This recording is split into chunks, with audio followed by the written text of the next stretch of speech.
Have you ever stopped to think about what it really means to be free? Believing we're in control of our choices feels natural. But what if that freedom is just a well-told illusion? Sartre said, we're condemned to be free, and that running from that freedom turns us into liars to ourselves. Nietzsche saw modern freedom as a moral sham, a mask to hide our fear of living authentically. Hobbes believed that without rules, freedom turns into chaos. 3 philosophers, 3 different views, one same question. Are we truly free, or do we just think we are? In this video, you'll explore 18 different ways of looking at freedom and discover the psychological cost of living inside a freedom that may have never been yours to begin with. Freedom seems to be one of the most fundamental human experiences. But are we really free to choose? Or is freedom often just a comforting illusion? Sartre, Nietzsche, and Hobbes each tackled this question in very different ways, and each one revealed deep layers of what it truly means to be free. Jean-Paul Sartre, a leading voice of 20th century existentialism, made a bold claim: man is condemned to be free. This phrase, from his book Existentialism is a Humanism, isn't just provocative. It points to a radical truth. For Sartre, freedom isn't a choice. It's our basic condition. We don't choose to be free. We just are. At every moment, we're forced to choose, even when we decide to do nothing. Not acting is still a decision. In that sense, there's no way out. Freedom is inescapable, even when it hurts. Sartre goes even further and says, existence precedes essence. That means we're not born with a fixed purpose, like a pair of scissors is made to cut. We're born free, and only later, through our choices, do we define who we are. So choosing isn't just an external action, it's an act of self-creation. With every decision, we become the author of our own identity. There's no script and no excuses. We are what we make of ourselves. But this freedom comes with a weight. It brings anxiety, a kind of inner vertigo that comes from realizing we alone are responsible for building our lives. Sartre calls this existential anxiety, a natural feeling that shows up when we see there's no outside authority to tell us what to do. It means we can't blame God, fate, or society for our decisions. In the end, it all falls on us. While Sartre sees freedom as an unavoidable and universal burden, Friedrich Nietzsche looks at it through a different lens. True freedom isn't for everyone. In Thus Spoke Zarathustra, Nietzsche introduces the idea of the free spirit, someone who breaks free from inherited values, social beliefs, and conventional morals. For Nietzsche, what we usually call choice is often just the repetition of what we were taught. We're not really choosing, we're just obeying without noticing. According to him, real freedom is born from the will to power, a creative, life-affirming force that pushes us to overcome our limits and create new values. Freedom, then, isn't something everyone reaches. It demands courage, strength, and the ability to break away from the herd. Most people prefer the safety of obedience. We'd rather follow rules than carve out our own path. In this way, Nietzsche is clear. Freedom is a rare achievement. There's a powerful line in Beyond Good and Evil that captures this view. Independence is for the few. It is a privilege of the strong. Those who truly choose and create their own values are alone in the world. Nietzsche doesn't talk about freedom as a right, but as a hard, almost heroic task. He rejects the illusion of freedom sold to us in the form of consumer choices, votes, or opinions. To him, freedom isn't picking between 2 options handed to you. It's creating the options yourself. In contrast to these more internal views of freedom, Thomas Hobbes offers a more pragmatic and social perspective. In his work Leviathan, Hobbes describes a state of nature where humans live in a war of all against all. In that state, there are no laws, no justice, only the constant fear of violent death. And it's precisely to escape that chaos that people agree to give up some freedoms in exchange for security. For Hobbes, true freedom only exists within a social contract, where people agree to follow a sovereign, a central authority that creates laws and maintains peace. Trying to choose outside those structures would be like trying to dance in the middle of a battlefield. Technically possible, but totally unsustainable. And that's the key point of tension between these three thinkers. Sartre and Nietzsche believe that freedom is, first and foremost, internal. It doesn't depend on society, laws, or institutions. In fact, those things often get in the way of freedom. Hobbes, on the other hand, sees freedom as a political condition that only makes sense within a shared order. Without that, there's only fear and chaos. This contradiction leads to a deeper question. Is it even possible to choose outside of social structures? In other words, can there be real freedom in a world without rules, institutions, or agreements between people? Sartre would say yes. Even in chaos, we are still responsible for our choices. A prisoner, an exile, or someone being tortured still has the freedom to choose how to respond to their situation. For him, freedom can never be taken, only denied by ourselves when we fall into bad faith, pretending we have no choice. Nietzsche, on the other hand, would say that society, by forcing its norms, creates weak and domesticated people. True choice comes in rebellion, in breaking away and creating something new. It's in that act of resistance that authentic freedom is born, but very few can handle that burden. Hobbes, with his more realistic or pessimistic view, would warn us that imagining freedom outside of society is a recipe for disaster. He would see Sartre and Nietzsche as dangerous idealists, because their idea of inner freedom without limits could lead to anarchy. For Hobbes, without social structure, your only choice is to kill or be killed. So giving up some freedom in exchange for safety isn't just rational, it's necessary for survival. These three perspectives confront us with a disturbing dilemma. Is freedom something we carry within us, or something that depends on external conditions? Are we free because we can choose, or do we only choose within boundaries already set? And maybe the toughest question of all, by simply being part of a culture, with its language, morals, and institutions, are the limits of what we think are our choices already defined? Maybe the real challenge of freedom is this: even within social structures, the deepest form of freedom may lie in questioning them, in seeing that what we take as natural, the way we live, love, think, judge, is often made by others and absorbed by us without realizing it. So maybe freedom isn't doing whatever you want, but understanding why you want what you want. Is being free the same as being responsible? Or have freedom and morality been at odds from the very beginning? Throughout the history of philosophy, this delicate relationship between freedom and moral responsibility has been interpreted in radically different and often opposing ways. Sartre, Nietzsche, and Hobbes give us contrasting but equally challenging perspectives. For Jean-Paul Sartre, there is no such thing as freedom without responsibility. In fact, the freer we are, the heavier the burden we carry for our choices. In Being and Nothingness, Sartre says that human beings are condemned to be free. That means not only are we constantly making choices, but we're also fully responsible for each and every one, even the ones we avoid making.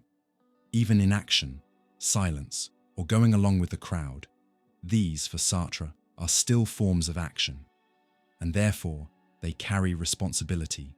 Not speaking up against injustice doesn't mean you're being neutral. It means you're helping keep things exactly the way they are. Choosing not to choose is still a choice. In this sense, freedom is a burden. Sartre forces us to face the loneliness of moral responsibility. There are no ready-made values to follow. God is absent. Absolute morals have collapsed. It's up to us to create meaning, values, and direction. And that's terrifying. Many people, he says, run from freedom through what he calls bad faith, hiding from their own freedom behind excuses like, "This is just who I am. I had no choice," or "Life is just like this." But for Sartre, those are self-deceptions. We are always responsible, not just for ourselves, but for what we represent to others. and the kind of world our actions help build.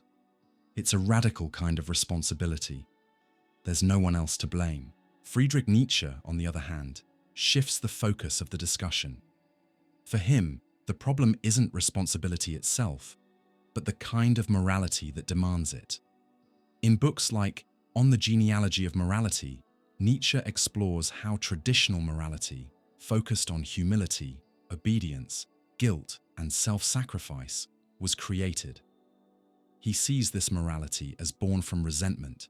The weak, unable to act like the strong, create values that demonize strength, power, and intense living. Under this system, moral responsibility becomes a tool of control. We're taught that wanting too much is wrong, that being bold is selfish, that living fully is sinful. The result? A repressed human being, afraid of their own instincts. Nietzsche sees this morality as unnatural and incapable of creating truly free people. For him, a truly free person embraces responsibility, not because they're told to, but because they proudly and courageously affirm who they are. They create their own values and their own sense of right and wrong. That's real freedom. He's not promoting irresponsibility. Far from it. Nietzsche calls for a deeper responsibility, not rooted in guilt or fear of punishment, but in loyalty to one's true self. His famous phrase, "Become who you are," from Thus Spoke Zarathustra, says it all. To be free is to live boldly as a creator of values, not a follower of hand-me-down rules. Then there's Thomas Hobbes, who sees things very differently. In Leviathan, Hobbes describes human beings as naturally self-interested, driven by fear and the desire to survive. In their natural state, with no laws or institutions, people live in constant conflict. Life, he says, is solitary, poor, nasty, brutish, and short. To escape this, people agree to a social contract. They give up some of their natural freedom and hand power to a sovereign, the state. In this system, moral responsibility isn't personal or existential. It's just about obeying the laws that keep the peace. Morality here is a political tool to avoid chaos. Unlike Nietzsche or Sartre, Hobbes isn't interested in authenticity or inner reflection. He's interested in order. If everyone only follows their personal desires, the whole system falls apart. So being morally responsible, for Hobbes, means obeying the rules, even if it means sacrificing some of your freedom. Morality isn't a place for self-expression. It's the glue that holds society together. The tension between these three views is striking. For Sartre, responsibility is the price of true freedom.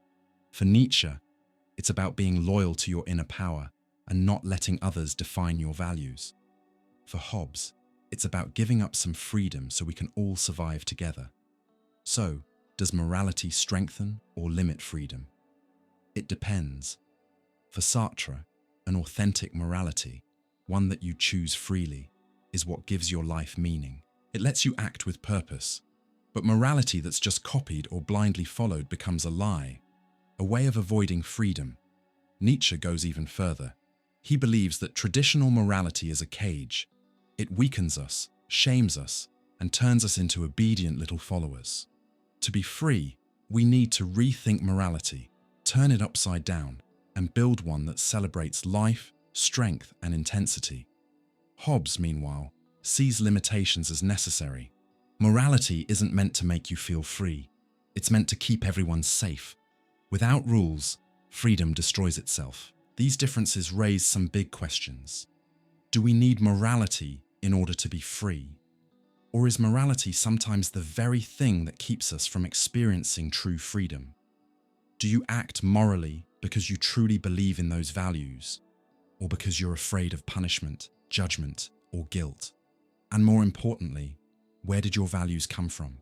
Did you choose them, or just inherit them? Maybe true freedom starts right there, when we stop blindly repeating what we've been told is right or wrong, and start asking where those ideas even came from.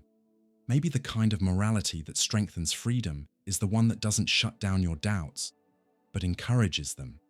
The kind that doesn't tell you to obey, but pushes you to think. the kind that doesn't shame you, but dares you to ask, are you living by what you believe, or are you just trying to avoid the responsibility of thinking for yourself? Freedom and fear walk side by side, but not always in the same direction. In many moments, fear prevents us from acting. In others, it protects us from chaos. Is fear an obstacle to freedom, or paradoxically, a way to guarantee it? Sartre, Nietzsche, and Hobbes each confront this tension in very different ways, revealing that more than just a feeling, fear is a key to understanding how we use our freedom. For Jean-Paul Sartre, fear can become a way to escape freedom. In Being a Nothingness, he talks about bad faith, a kind of lie we tell ourselves to deny our responsibility. Behind much of that lie lies fear.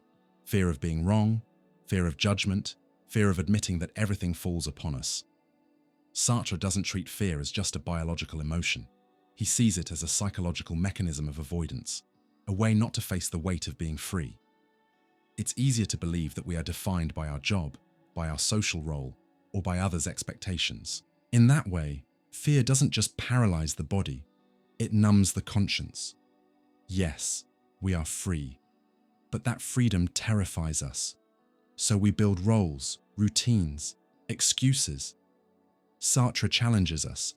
How many decisions do we avoid, not because we couldn't make them, but because we were afraid to take full responsibility? To live with freedom demands courage. Courage to choose without guarantees, to act without excuses. And for Sartre, that courage is what frees us from bad faith and places us in authentic existence. When we let fear dominate, it's not the world restricting us. We betray our own freedom. Nietzsche, on the other hand, attacks fear on a deeper level. For him, fear is not just fleeing from freedom. It's the foundation of the weak morality dominating Western culture. In On the Genealogy of Morality, Nietzsche shows how Christian morality, with humility, obedience, guilt, and sacrifice, was built on a fear of life, of the body, of power. He argues that modern civilizations were shaped by this fear disguised as virtue. Fear of impulse, desire, creative strength. For Nietzsche, true freedom means affirming life, saying yes to existence, with all its risks, uncertainties, and intensity. Fear, instead, shrinks us, turns us resentful, moralistic. It labels vital excess as sin. In Thus Spoke Zarathustra, he describes the last man, someone domesticated, mediocre, who flees everything intense, creative, tragic. The last man seeks comfort, security, stability, and in doing so, kills the possibility of real freedom. For Nietzsche, freedom requires the opposite of fear: the will to risk, the ability to bear pain, and the drive to constantly overcome. The line, "What is done out of love is beyond good and evil," from Beyond Good and Evil, reveals this tragic, intense ethic, where freedom is not caution, but lucid transgression. While Sartre and Nietzsche see fear as a denial or betrayal of freedom, Thomas Hobbes sees it as the foundation of civilized freedom. In Leviathan, Hobbes describes a hypothetical state with no laws, no institutions, no central power. In that state of nature, everyone has the right to everything, even to kill to survive. That is total freedom, but useless because no one can guarantee their own life. In that scenario, fear is primal: fear of death, fear of violence, fear of insecurity. And this fear, Hobbes says, is not weakness, it's rational. It's the fear that leads us to create the social contract. By giving up some natural freedom in exchange for peace, we make it possible to live with a minimum of order. For Hobbes, freedom is not doing anything you want. Freedom is not being prevented from doing what the law allows. And to make that possible, everyone must submit to a higher authority, the sovereign. The fear of punishment upholds peace. Law is born from fear, but ensures possible freedom. Here lies the central paradox. For Hobbes, fear protects freedom. For Sartre and Nietzsche, fear destroys it from the root. This divergence raises a troubling philosophical question. Is fear a defense or a betrayal of freedom? It depends on which freedom we mean. If freedom is interior autonomy, self-creation, authentic expression, then fear acts as a traitor. It blocks us from owning our uniqueness, from stepping into the world in truth. It makes us repeat what others expect. It causes obedience, conformity, inertia. Sartre and Nietzsche agree. There is no authenticity in obedience driven by fear. But if freedom means social order, public safety, the possibility of living peacefully with others, then fear can be functional. It helps us create limits, respect rules, avoid breakdowns in coexistence. For Hobbes, that kind of freedom emerges from well-managed fear, a fear turned into covenant and civilization. The critical point is distinguishing fear that paralyzes from fear that organizes, fear that prevents you from being, speaking, acting, that becomes your jailer, but fear that reminds you of life's fragility, that keeps you from crossing destructive lines, can be an ethical guide. The problem is when we confuse the two. How many times have we accepted living within invisible fences, emotional, social, ideological, out of fear of being free? How many times have we silenced our deepest desires to please, avoid conflict, or simply not stick out? Fear, then, can be both a sign of wisdom and an instrument of repression. Real freedom might not depend on eliminating fear, but on recognizing it and moving through it. Nietzsche would call that amor fati, love of fate, embracing existence with everything it brings, fear included. Sartre would call it authenticity, acting despite fear, fully aware we are responsible. Hobbes would say, to know how to fear is to know how to live. The big question is, do you act from choice or from fear? Is your freedom a bold affirmation or a timid concession? And more, is the fear that holds you back truly yours or someone else's fear you learn to carry? Power and freedom are often seen as opposites. Where there's power, there's no freedom, and where there is freedom, there shouldn't be power. But is it really so simple? When we look closer, we see this relationship is much more ambiguous. Maybe freedom doesn't just coexist with power. It depends on it.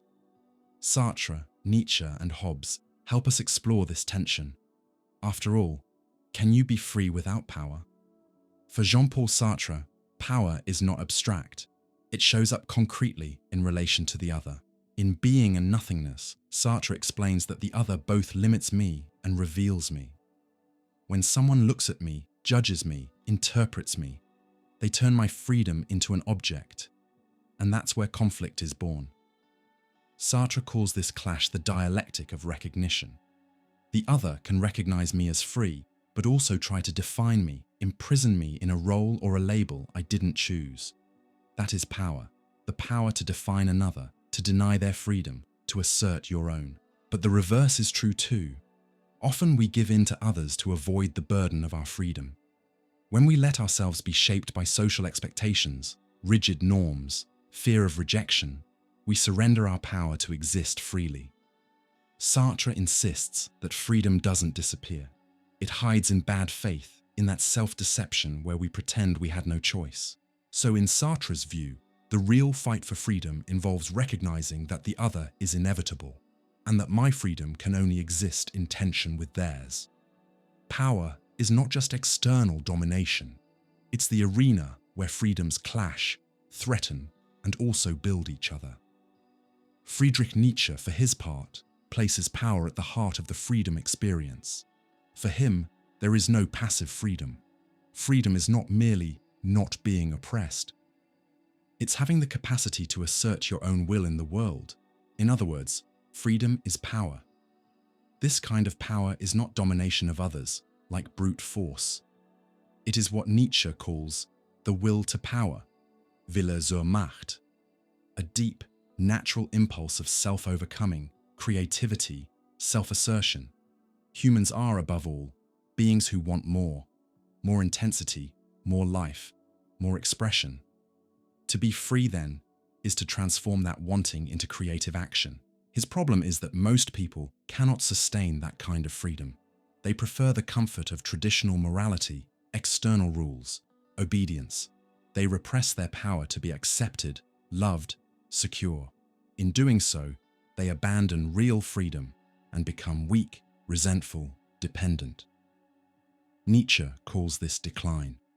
In The Gay Science, he writes, "Freedom is that the life instinct becomes conscious of itself. That means only those strong enough to create their own values, live without guarantees, and become who they are truly free." For Nietzsche, freedom and power are inseparable. A freedom without potency, without will, without strength, is an illusion. While Sartre sees power as a tense relation with the other, and Nietzsche sees it as the vital expression of freedom, Thomas Hobbes introduces power as the very condition for civil freedom to exist. In Leviathan, Hobbes argues that in the state of nature, all men are free, but that freedom inevitably leads to conflict. Everyone acts as they will, and with no laws, everyone has the right to everything. The result?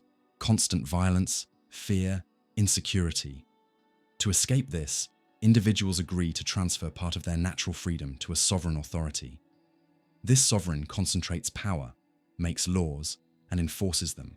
Because of that centralized power, the freedom of everyone can exist in order. Here, freedom is neither creative, as in Nietzsche, nor existential, as in Sartre. It's legal and political. To be free, Hobbes says, is to not be prevented by law from doing what is permitted. And that only works when the sovereign's power is strong enough to prevent individual wills from clashing destructively. So there's a surprising inversion. While Nietzsche sees power as individual emancipation, Hobbes sees it as a necessary limitation. For one, power frees. For the other, it restrains excess, so that minimal freedom for all is preserved. This contradiction leads us to the main question of this lesson. Can freedom exist without power? The answer depends on how we define freedom. If freedom means acting uninhibited, then power, as external domination, is the enemy. Sartre and Nietzsche warn us this way. The other limits us, institutions oppress us, social moral norms domesticate us. In that view, absence of power seems to enable purer freedom. But that view forgets one thing. Without power, there is no real action. Sartre implicitly admits this when he talks about projects. Being free means choosing and acting in the world, and to act, you need some power, however small. Nietzsche lays this bare. Only one who has potency can live freely. The weak, dependent, resentful do not choose, do not create, do not become.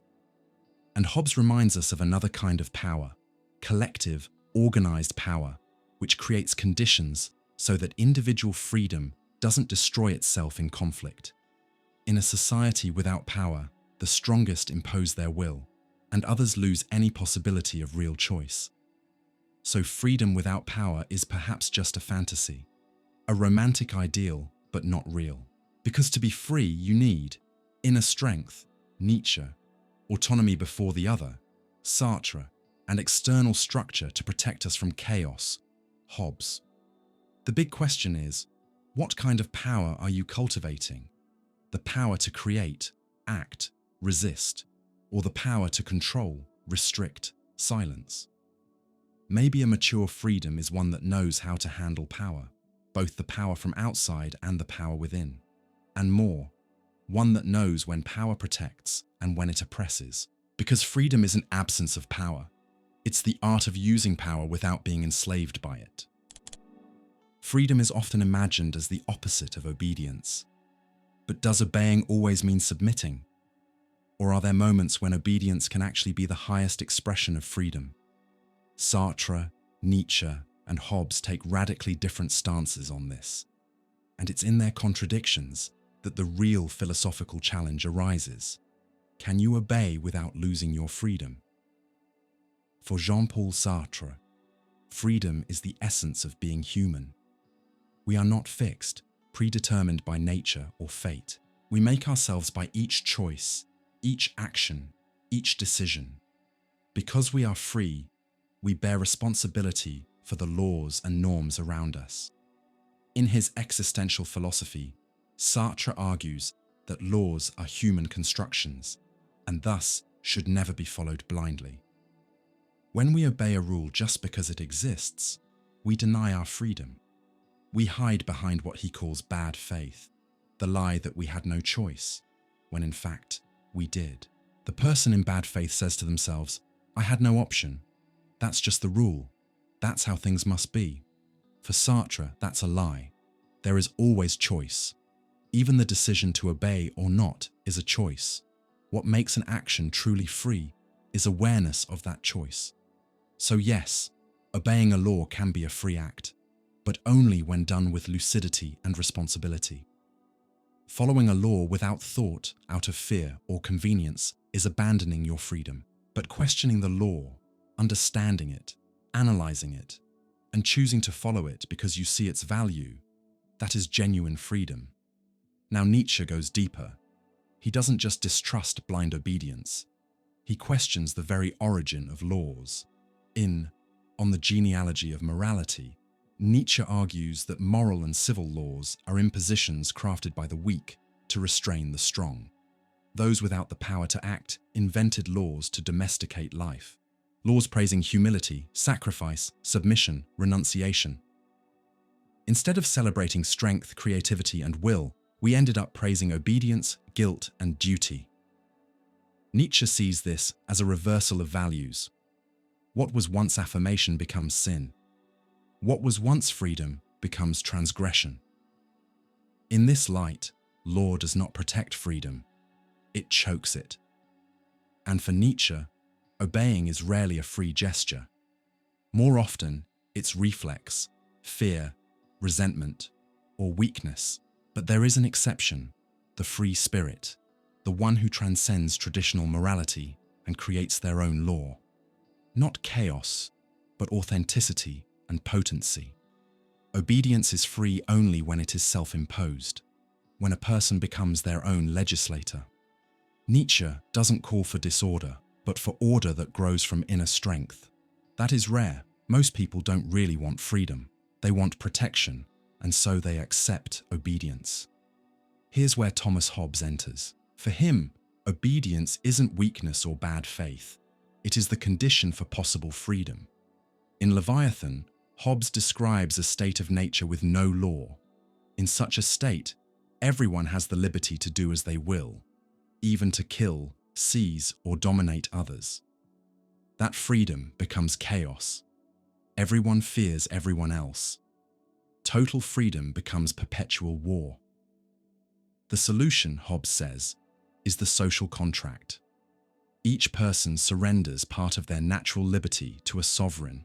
The sovereign enforces laws and maintains order.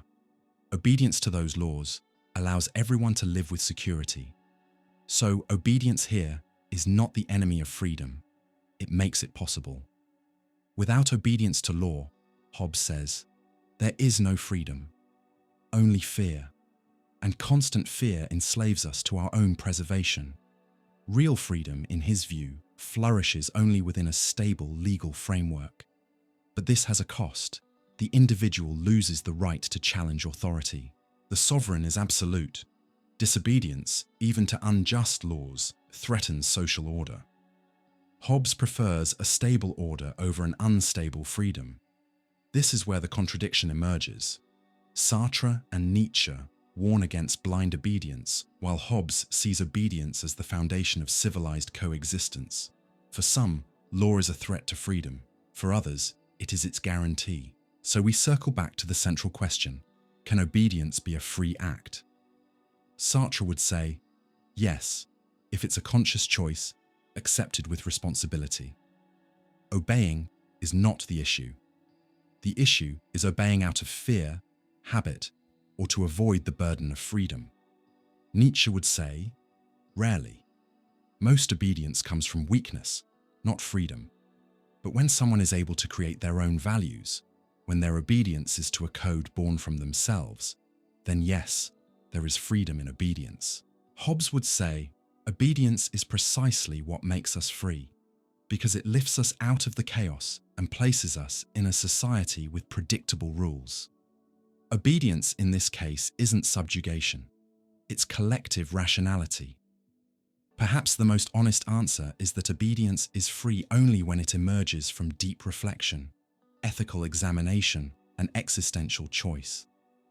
Obeying out of fear, comfort, or tradition is not freedom, it is habit or servitude, but obeying out of conviction, understanding, deliberate choice, that can be a kind of freedom. A freedom that acknowledges that living together demands boundaries, but with eyes open, not blind acceptance.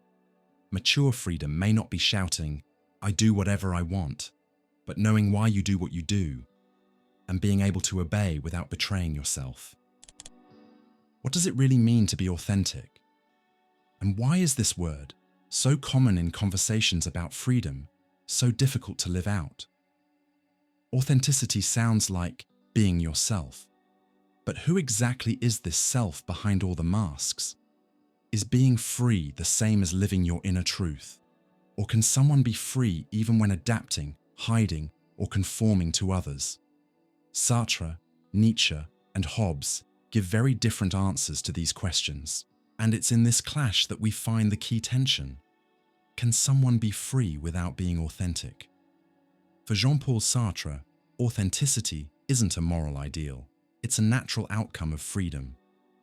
In Being and Nothingness, he argues that humans are not born with a fixed essence. We are unfinished projects. We become who we are through the choices we make. And that's why we carry full responsibility, not just for what we do, but for who we become. To be authentic, in Sartre's view, is to embrace that freedom completely. It means recognizing that we are not defined by our background, profession, gender, culture, or what others expect from us. Those things are part of our situation, but freedom is what we do with it. Authenticity begins when we stop hiding behind social roles and take ownership of our own existence. The opposite of that is bad faith, self-deception.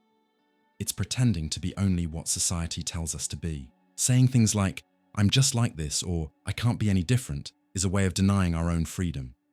Bad faith might feel safe, but it's inauthentic. We live as if we weren't free, just to avoid the anxiety of having to choose. Sartre doesn't sugarcoat authenticity. He knows it takes courage. Being authentic isn't about being impulsive or acting on a whim.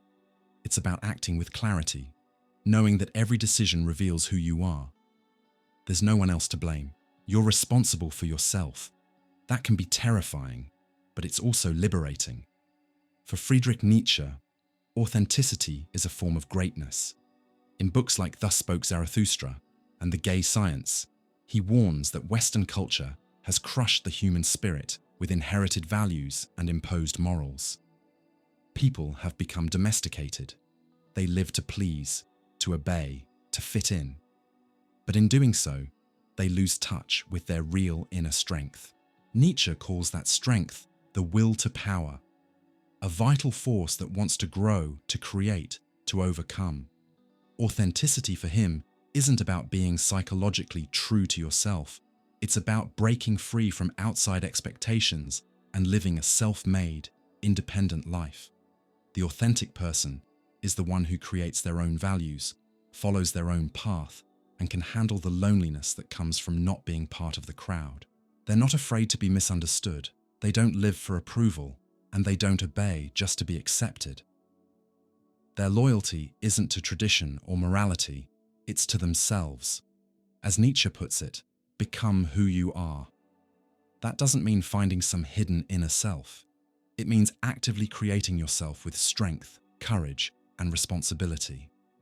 To be authentic is to live like a work of art, and you don't do that by copying others. So for Nietzsche, there's no real freedom without authenticity. Conforming to outside standards is like living in a prison, even if the door is open. You can follow rules out of convenience, but true freedom only exists when life expresses your will to power. In this sense, authenticity is the same as claimed freedom. Thomas Hobbes, on the other hand, doesn't care much about authenticity. In his book Leviathan, his main concern is social order. Hobbes starts with a grim view of human nature. People are selfish and will fight each other unless a higher authority keeps them in check. That's why he proposes the social contract. Everyone gives up some of their natural freedom in exchange for peace and protection under a common authority. In this setup, freedom is always limited by the need for safety and stability. For Hobbes, being free has nothing to do with being authentic. He's not concerned with personal expression. What matters is that people obey the law and play their part in society. It doesn't matter if you act according to some inner self. What matters is that you respect the rules. And if authenticity threatens social order, it's a problem, not a virtue. This difference is key. For Sartre and Nietzsche, freedom starts with the individual and blossoms through authenticity. For Hobbes, freedom starts with the group and requires submission to impersonal rules. So here's the big question. Can we be free without being authentic? At first glance, it seems like we can. After all, a lot of people live their lives without major conflicts with society's rules. They work, shop, have relationships, obey laws, and feel free. Here, freedom is seen as the absence of visible barriers. I can come and go. I can choose products, styles, or political parties. I'm not locked up, so I'm free. But Sartre and Nietzsche would warn, that kind of freedom is shallow. It's freedom of movement, not freedom of being. It's a prepackaged freedom, where all the choices are already designed for you. In that world, authenticity is missing, and so is any deeper kind of freedom. Sartre would say this person is living in bad faith. They're going through the motions, following the rules, but never really choosing anything. Freedom is there, but it's not being owned. Nietzsche would say their life is a lie. They've become part of the herd. Their freedom is just a comfortable illusion. Their morals, desires, and dreams, they were all learned, handed down, shaped by others. There's no authenticity, and without that, no real freedom. Hobbes, however, would say yes. You can absolutely be free without being authentic. In fact, that's the way it should be. Political freedom is enough. If everyone insists on being authentic at all costs, society breaks down. In his view, freedom must give up authenticity for the sake of peace. These views don't cancel each other out. They challenge each other. And they force us to ask, what kind of freedom do we really want? An external freedom, guaranteed by law, or an internal freedom that demands courage, creativity, and authenticity? Because in the end, the real question isn't just, are we free? It's, are we living in a way that our lives truly belong to us? Because maybe real freedom only blooms when life stops being a reflection and becomes an expression. Telling the truth is a value. Seeking the truth is a virtue. But is it really? Is the truth what sets us free? Or what ties us down to something fixed, unchanging, and often imposed? The tension between freedom and truth sits at the heart of philosophy, and with Sartre, Nietzsche, and Hobbes, that tension becomes a real battlefield. The big question is unavoidable. Does the pursuit of truth free us or trap us? For Jean-Paul Sartre, truth is directly tied to free consciousness. He didn't believe in some absolute, external, ready-made, universal truth, just waiting to be discovered. For Sartre, truth comes out of the relationship between the person and the world. It's found in the experience of freedom, in our ability to reflect, choose, and judge. There's no truth without awareness, and no awareness without freedom. That's why when someone denies their own freedom, they're also denying the truth. This is what Sartre called bad faith. Bad faith happens when we lie to ourselves, when we pretend we don't have a choice, when we act like we're just things, fixed, conditioned, unable to change. According to Sartre, doing this doesn't just mean fooling ourselves, it means we stop living truthfully. So living in truth isn't about obeying objective facts or clinging to rigid dogmas. It's about living with responsibility, with clarity, with the courage to look at reality and say, this depends on me. Truth is being aware that we are free and that our choices shape the world we live in. To deny that is to lie. And even if that lie feels comfortable, it's still a form of imprisonment. Friedrich Nietzsche, on the other hand, saw all of this very differently, maybe more provocatively, even dangerously. For him, truth is a useful fiction, a human invention, an illusion we cling to in order to survive, but it should never be confused with something sacred or eternal. In Beyond Good and Evil, he writes, "Convictions are more dangerous enemies of truth than lies." Nietzsche breaks down the whole idea of eternal truth. He argues that what we call truth is really just interpretation, a way of organizing the world based on interests, desires, and instincts. Science, morality, religion, all of it is language, invention, perspective. There is no capital T, truth, just competing forces fighting to define meaning. And problems begin when those truths become rigid, when they claim to be universal, valid for everyone, beyond debate. That's when truth stops being something alive and turns into an oppressive dogma. In the name of truth, people impose laws, morals, punishments, silencing others. Thinking freezes. Freedom dies. Nietzsche calls this the will to truth, a sick obsession with stability and fixed meaning that actually betrays life, which is always in motion, always changing, always evolving. Real freedom, to him, requires giving up the idea of truth as certainty. To be free is to have the courage to live without solid ground, to face the void and still choose to affirm life. That's why Nietzsche valued bold mistakes over frozen truths. A free spirit doesn't chase final answers. It invents meanings, sees the world through new eyes, takes risks with fresh interpretations. Truth, in this sense, is a game, not a cage. Now, in sharp contrast, Thomas Hobbes defended a stable, rational, and objective view of truth. For him, truth doesn't come from individual minds or subjective interpretations. It's rooted in social order, in established laws, in a functioning state. In Leviathan, Hobbes starts with the idea that humans, when left to themselves, are constantly in conflict. They want different things, see the world through personal interests, and often become threats to one another. In this scenario, personal truth is dangerous. To avoid chaos, we need a social contract, something that defines shared truths, laws, rules, standards of behavior. And this contract has to be enforced by a sovereign strong enough to maintain order. Truth, in this case, isn't something we discover or create on our own. It's something collectively agreed upon and backed by power. For Hobbes, freedom depends on these shared truths that everyone recognizes and follows. He wasn't focused on personal authenticity or individual expressions of truth. What mattered to Hobbes was whether the truth was functional. Did it keep society safe, predictable, and peaceful? And for that, truth needed to be solid. The idea of multiple personal truths, like what Sartre and Nietzsche explored, would, for Hobbes, lead straight to anarchy. And here lies the big contradiction.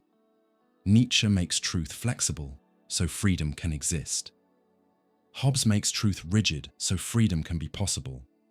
Sartre sits in the middle. Truth isn't absolute, but it's deeply tied to personal responsibility. For Sartre, the real danger isn't living without universal truths. It's living without awareness of what we do with our freedom, which brings us back to the core question. Does the search for truth set us free, or does it trap us?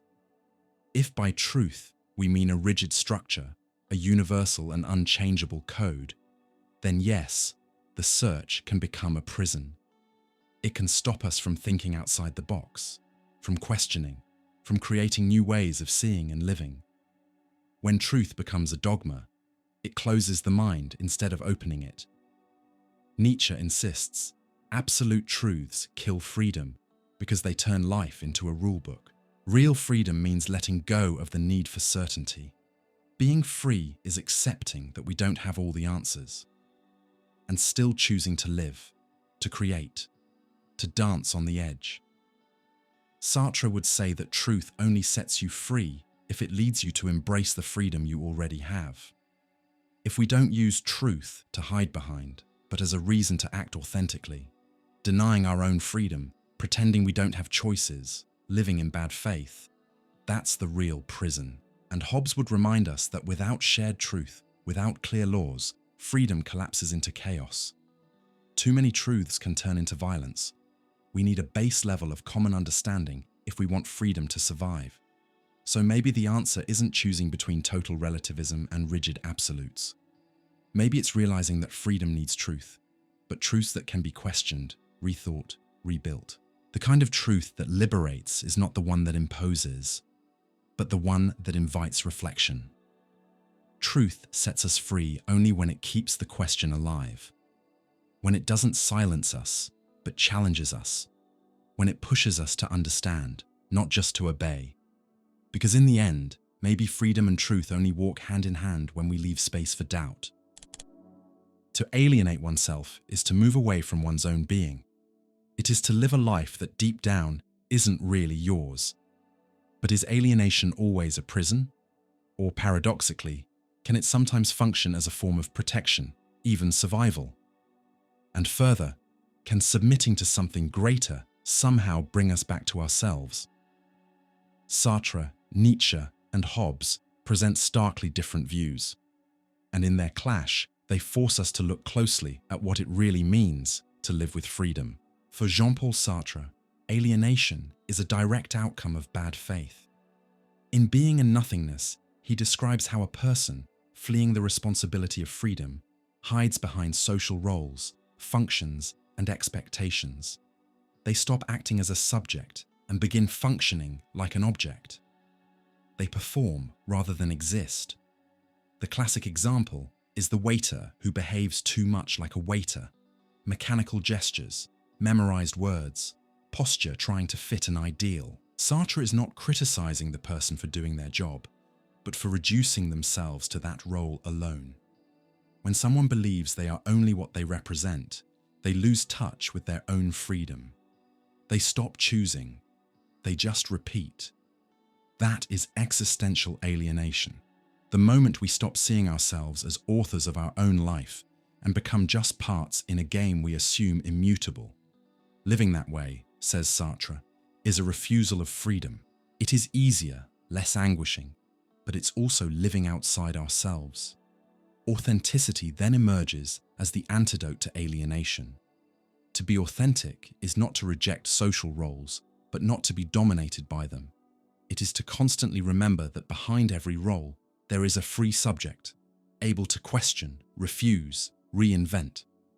For Sartre, freedom is what leads us out of alienation and returns us to our own presence. Friedrich Nietzsche, by contrast, views alienation as a historical and cultural process. It's not enough for the individual to lose themselves in roles. For him, society at large is built on false values born of resentment, fear, and weakness. The modern human is not just alienated from themselves, they are alienated from life as power.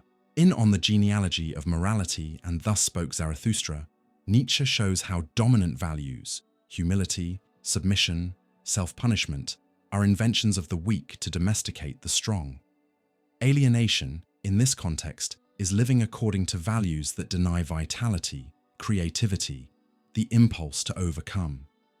It's adapting to a system that turns strength into guilt, desire into sin, uniqueness into deviation. To live alienated is to exist under the weight of a decaying moral order. It is to live in fear of one's own freedom, craving approval, conformity, safety, all that keeps you away from your true self.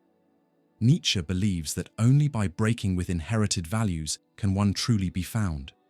Liberation from alienation thus involves revaluation of values, breaking idols, abandoning ready-made ideals, and beginning to create from oneself.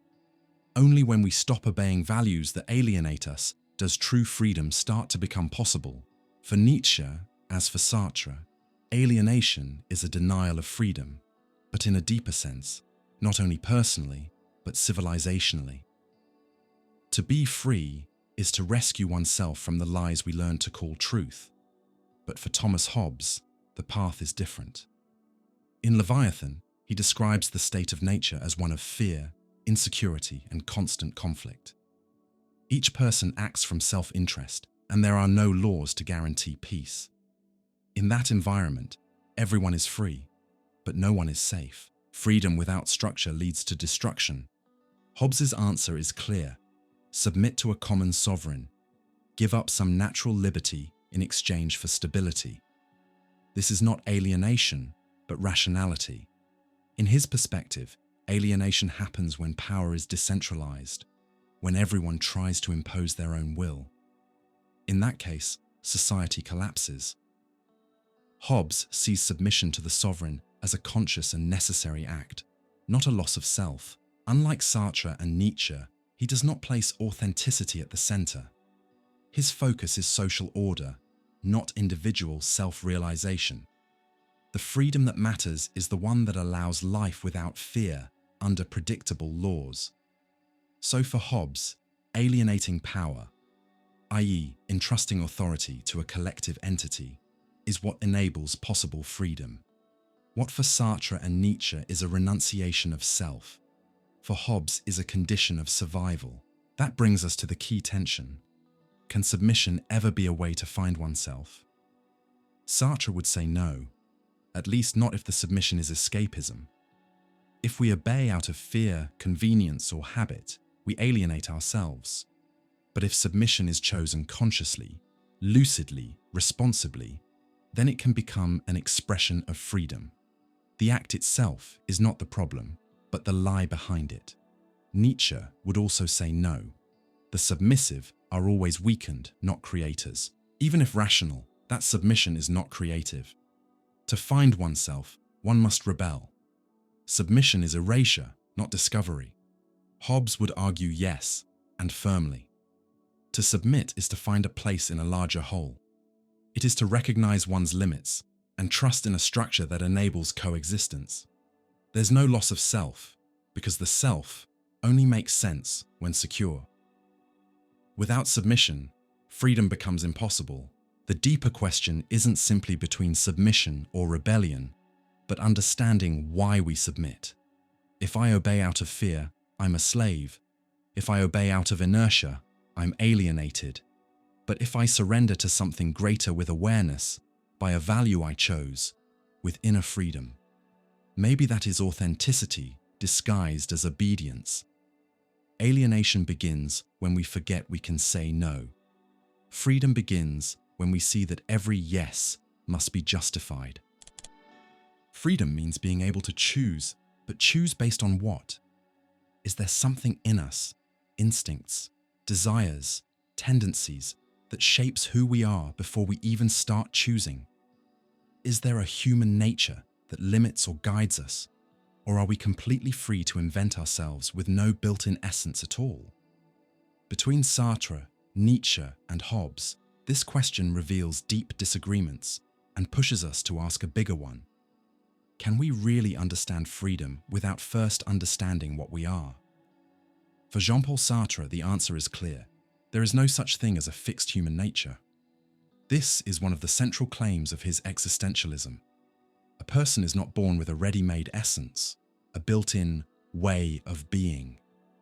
As he puts it in Existentialism is a Humanism, existence precedes essence. In other words, first we exist, then we define ourselves. A human being isn't like a knife designed to cut. We don't come into the world with a preset purpose. We are free from the start, thrown into a world without guarantees, and it's up to us to build ourselves through our choices. For Sartre, any attempt to pin down a fixed human nature is a way of dodging freedom. Saying, I'm like this because I was born this way, or it's human nature to act like this, is a way of avoiding responsibility for who you are. That, for him, is bad faith. Pretending we don't have a choice when, in fact, we are forced to choose all the time. This rejection of human nature is radical. Sartre doesn't allow for any essential traits, biological, psychological, or moral, that define who we are. Absolute freedom is what constitutes us, and that's also what makes us anxious. If there's no nature, there are no excuses.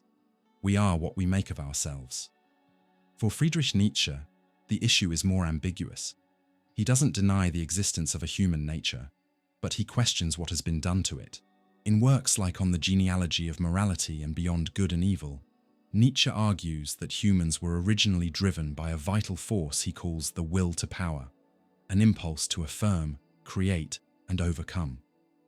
According to Nietzsche, this is our true nature, but it has been repressed and twisted over history, especially by Judeo-Christian morality. The strong, instinctive, creative person was turned into someone guilty, resentful, and compliant. The will to power was poisoned by values that glorify suffering, renunciation, and submission. So alienation from our own nature isn't just an existential problem, as it is for Sartre. It's also a historical and cultural one.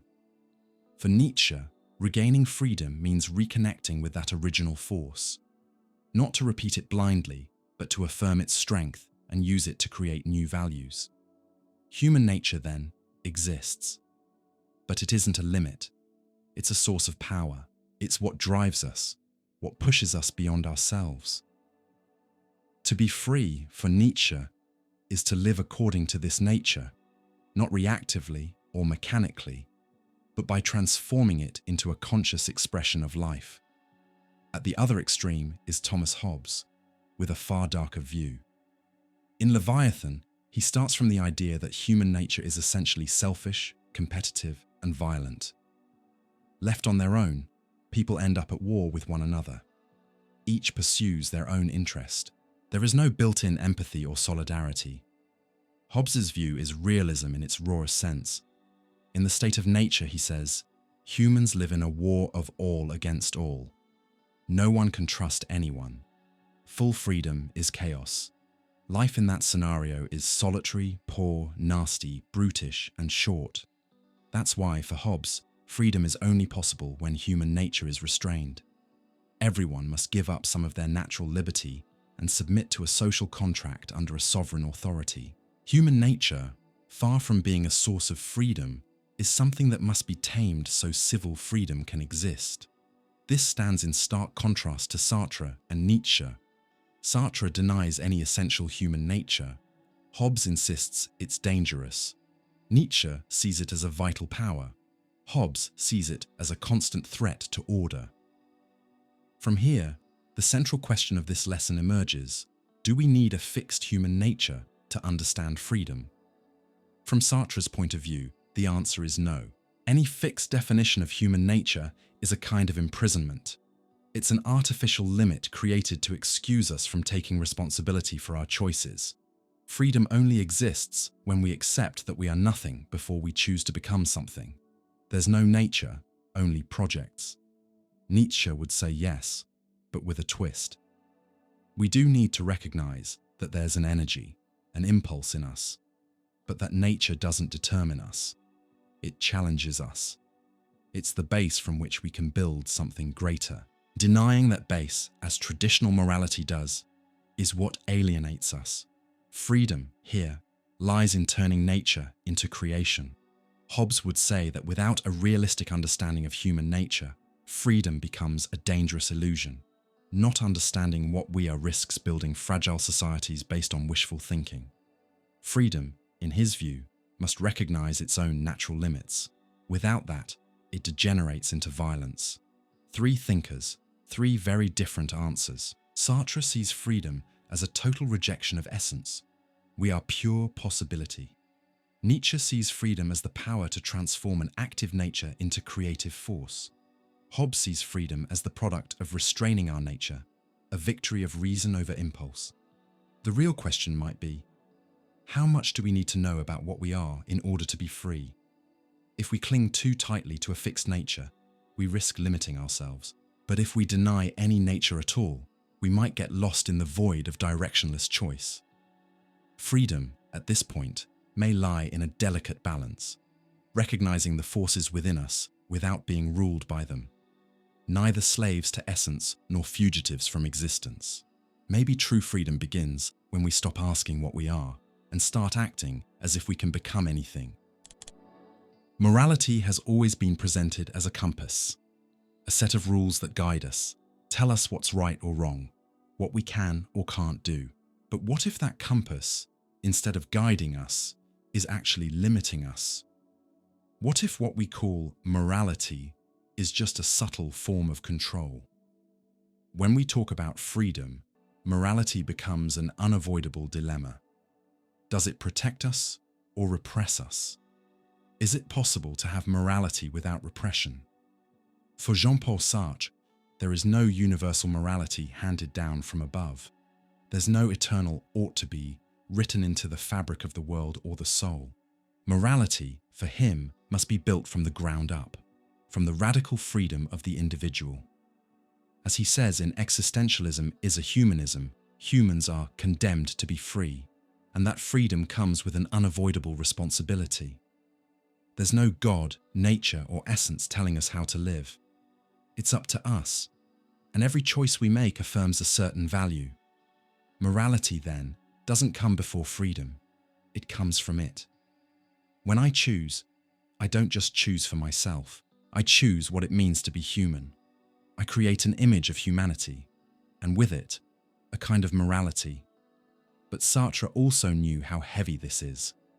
This level of freedom is full of anxiety. There's no manual, no excuses. Every moral action requires courage and clarity. To avoid this is to fall into bad faith, pretending to follow some objective morality when in reality we're just avoiding the burden of making our own choices. For Sartre, authentic morality doesn't repress. It expresses the subject's freedom, but to do that, it must be built, not inherited. Each person must invent their own morality through direct confrontation with the world, with others, and with themselves. Friedrich Nietzsche takes this even further.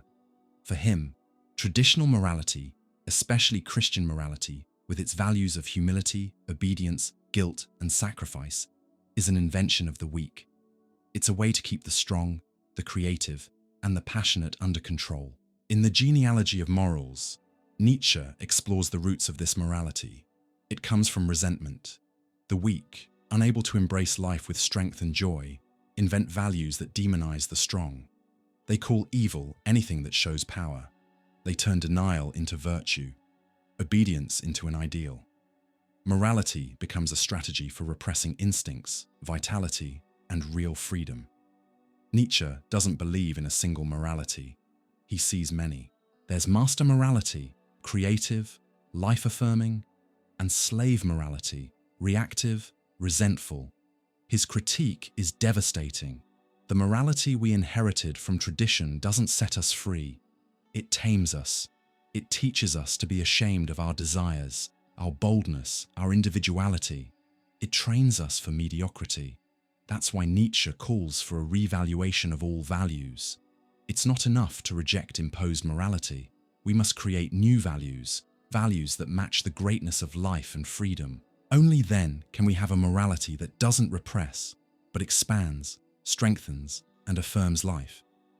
In this sense, a morality without repression is not only possible, it's urgent.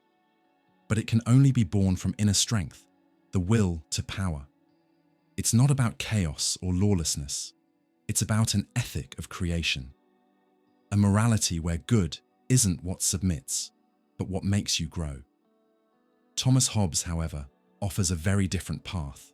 In Leviathan, he starts from a basic premise. Humans are naturally driven by fear, distrust, and competition. In the state of nature, everyone has the right to everything, even to kill. That leads to constant conflict, a war of all against all. To escape that nightmare, people agree to a social contract. They give up some freedom and submit to a common authority, the sovereign. They agree to follow civil laws. This, for Hobbes, is where morality begins. As a set of rules created by law, designed to preserve peace and order. Hobbesian morality isn't subjective or creative. It's functional. Right is what aligns with the law. Wrong is what threatens the contract. Following morality isn't repression. It's the condition for freedom to exist at all. Hobbes isn't concerned with authenticity, inner truth, or inventing values. For him, without repression, there's no morality. And without morality, there's no society. Freedom without rules becomes chaos. Only clear, objective laws can keep society from falling apart. In this view, repression isn't just necessary, it's essential. This clash between Nietzsche, who wants to destroy traditional morality, and Hobbes, who wants to institutionalize it, is one of the most profound tensions in modern thought. Nietzsche sees morality as a tool of control. Hobbes sees it as a tool of safety. And Sartre tries to find a third path. Not a morality imposed from outside, not one inherited blindly, but one built by a free individual. And that brings us to the key question: is morality without repression possible? Nietzsche would say yes, but only if we're strong enough to break with inherited values. True morality for him is born from life affirmation, from creating new meanings. But it demands courage. It's dangerous freedom. Being free means deciding for yourself. But who exactly is this self if we're always surrounded by other people, expectations, and judgments? Does the presence of others limit our freedom or reveal it? Can we truly be free while living in community, or is coexistence itself a kind of prison? Sartre, Nietzsche, and Hobbes each approach these questions in very different ways, but from that clash of ideas comes one inevitable question: is it really possible to be free among others? For Jean-Paul Sartre, the other person is an ambiguous figure. They both reveal and threaten our freedom. In Being and Nothingness, he describes one of the most fundamental experiences of human interaction: being watched. When someone looks at me, I'm no longer just a subject who chooses, wants, and acts. I become an object. I'm being seen, judged, and defined.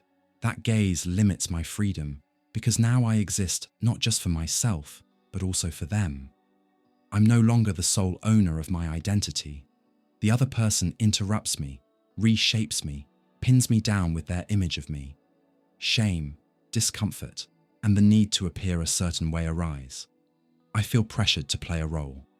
In this sense, the other is a real boundary to my autonomy. But at the same time, Sartre also acknowledges that it's through the presence of others that I even realize I'm a free being.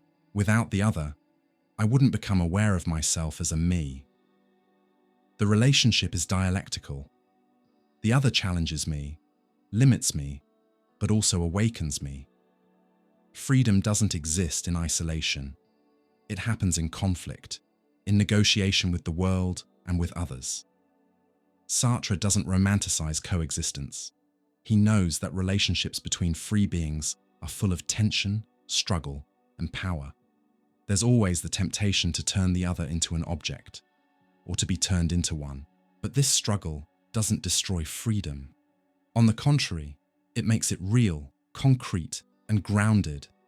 For Sartre, to be free is to accept that struggle, not run from it.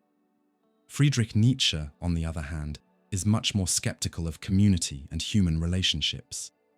In books like Thus Spoke Zarathustra, Beyond Good and Evil, and Human, All Too Human, he paints the free spirit as someone who walks alone, breaks away from the herd, and rejects collective values. For Nietzsche, the other, meaning society, shared morality, the crowd, is a leveling force. It reduces the individual to mediocrity. People live trapped by the gaze of others, craving approval, conformity, and safety. In doing so, they abandon their strength and their freedom to forge their own path. For Nietzsche, the moral values that guide society are born from collective resentment. They're a way for the weak to domesticate the strong. True freedom, he says, requires breaking away from others, not out of selfishness, but out of greatness. The free spirit doesn't hate others. He just doesn't depend on them. He lives in creative tension with the world, but doesn't try to fit in. That doesn't mean total physical isolation. It means staying true to oneself, even when others don't understand or approve. Nietzsche writes, "The individual, has always to struggle to avoid being overwhelmed by the tribe. For him, freedom only becomes possible when someone dares to go against the majority, to think independently, to create their own values. Community, in this view, is an obstacle to freedom, unless it's made up of equally free spirits. Thomas Hobbes takes a much more practical and alarming view of others. In Leviathan, he argues that in the state of nature, where no laws or central power exist, every person is a potential threat to every other. Everyone wants to survive. Everyone competes for resources. Everyone is suspicious. The result is a war of all against all. In that scenario, there is no freedom, only fear. And fear of the other is what drives people to form a social contract. By giving up part of their freedom and submitting to a sovereign, people can limit each other's destructive power and create a safer, more stable freedom, even if it's restricted. For Hobbes, the other person is not a mirror or an invitation to authentic thought. The other is danger, and the only way to be free among others is by regulating them with laws and authority. Freedom doesn't come from relating to others. It comes from protection against them. So while Sartre sees others as a necessary conflict, Nietzsche sees them as an obstacle to greatness, and Hobbes sees them as a threat that must be controlled through legal force. These three views lead us back to the big question: can we be free while living among others? For Sartre, yes, but it's not easy. Community isn't a paradise of harmony. It's the battlefield of freedoms. It's where we're challenged, tested, and forced to face ourselves. Freedom doesn't vanish in the presence of others. It becomes harder, but more real. Living with others, when done consciously, pushes us to choose with more responsibility. Nietzsche would say freedom is only possible in opposition to the community, or at least outside the kind of community that usually exists, leveling, moralistic, and restrictive. An ideal community, for him, would be made of strong individuals capable of creating together without suppressing each other. But that's the exception, almost a dream. Hobbes would say the only way to be free with others is by limiting everyone's freedom, including your own. Freedom without rules becomes a threat. Freedom with rules becomes possible, not absolute, but functional. And for that, a strong central power is essential. At the core, each thinker points to a different paradox. Sartre reminds us there is no freedom without others, and that it's the tension between us that brings freedom to life. Nietzsche warns that others are often the biggest threat to our freedom, and resisting them takes strength. Hobbes insists that without a social contract, others drag us into fear, and that only control can give rise to freedom. Maybe the answer isn't to run away from others or to fully submit to them, but to recognize that real freedom among people requires constant negotiation. It's a delicate dance between autonomy and responsibility, between standing your ground and truly listening, between limits and creation. To be free in a community doesn't mean doing whatever you want or ignoring everyone else. It means knowing who you are, even under someone else's gaze. It means coexisting without dissolving, standing tall without crushing anyone, finding, in the friction with others, the real shape of your own freedom. Freedom means taking responsibility for yourself. But what happens when we lie to ourselves, when we build stories in our minds to justify choices we didn't really make? Self-deception can feel safe, even comforting. But does it protect us or trap us? Can we truly be free if we're not honest with ourselves? Sartre, Nietzsche, and Hobbes offer very different takes on self-deception, yet they all push us toward the same uncomfortable question: can you be free while living a lie? For Jean-Paul Sartre, self-deception is the very denial of freedom. He called it bad faith, a mindset where we pretend we have no choice, that we're just playing a role, stuck in a routine, doing what others expect from us. Sartre didn't see self-deception as simple ignorance. It's not an innocent mistake. It's an active decision to avoid choosing, a conscious effort to hide from the truth of our freedom. In his book, Being and Nothingness, Sartre explains that bad faith happens when we try to be both subject and object, free and fixed, a decision and a fact at the same time. A classic example is the worker who says, "I'm just a cashier, there's nothing I can do," or the soldier who claims, "I'm just following orders." But underneath those words is a truth. We always have a choice.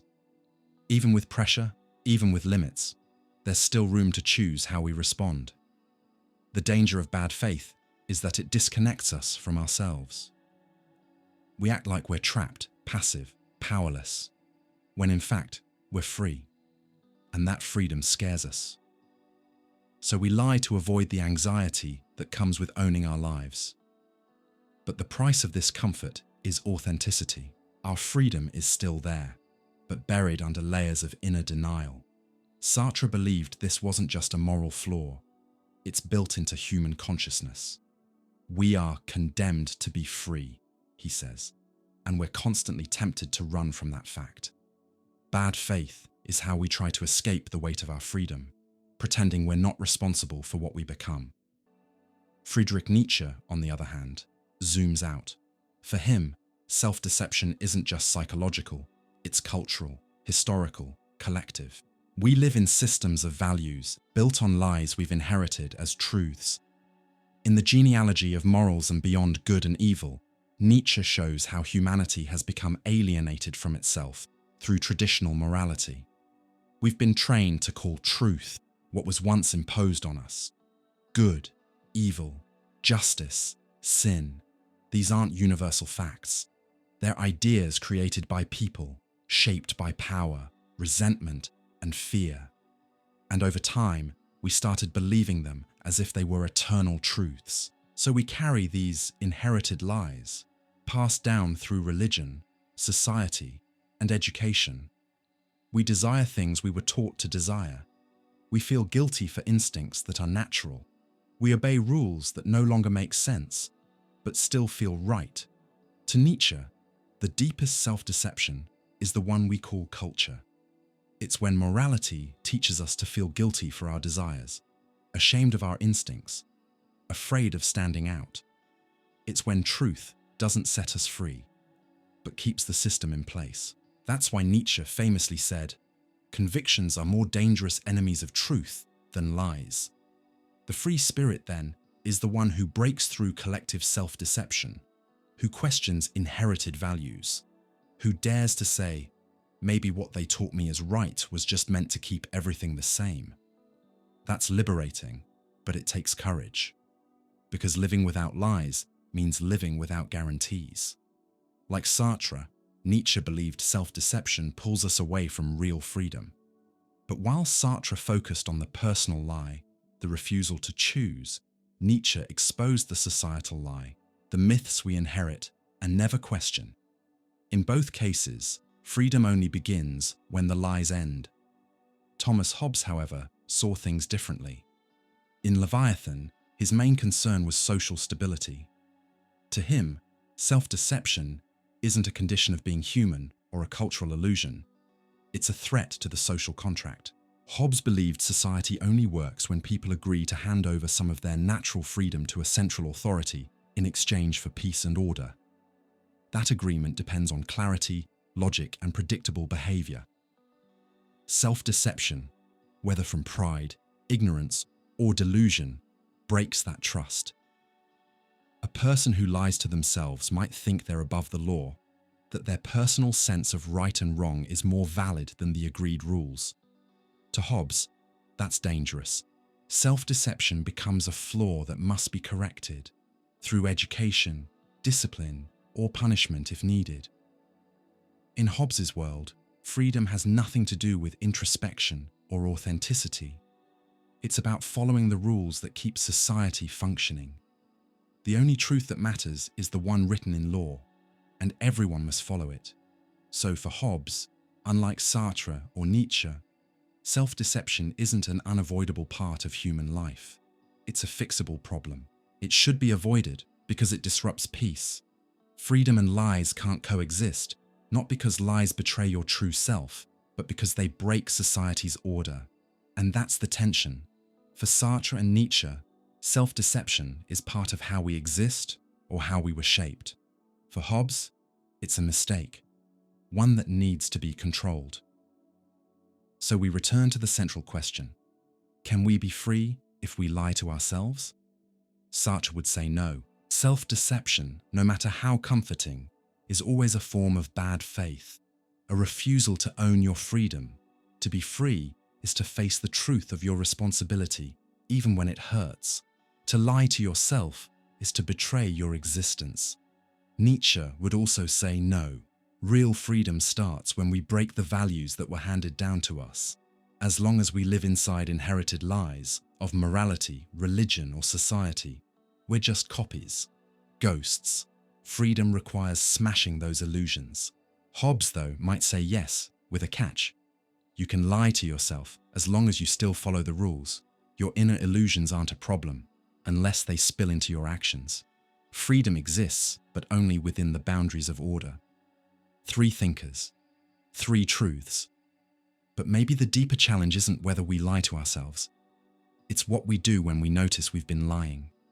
Because freedom, before anything else, is a commitment to truth. Not an absolute truth, but the truth of your choices, the truth of who you're becoming. And maybe we only begin to be free the moment we stop lying to avoid change. We may be free, but we're never alone.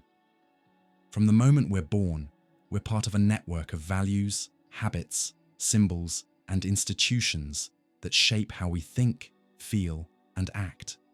That's what we call culture and society. But this shaping, does it help form us or deform us? Is culture a partner in our freedom or its biggest obstacle? Sartre, Nietzsche, and Hobbes offer radically different answers, and they lead us to a powerful question. Does society help us be free, or does it trap us in illusion? For Jean-Paul Sartre, society is neither good nor bad by itself. It's a situation, and like every situation, it can be lived authentically, or not. In his existentialist philosophy, Sartre insists that human beings are freedom itself, but that freedom always exists in a situation. We don't choose the culture we're born into, or the time, or our social class. We don't choose our first language, our traditions, or the values we grow up with. All of that is given. But what we do with all that, that's our choice. Society, then, can either oppress us or help us become free, depending on how we face it. When we blindly accept social roles, when we just fit in, follow orders, go along with what everyone else does, we're acting in bad faith.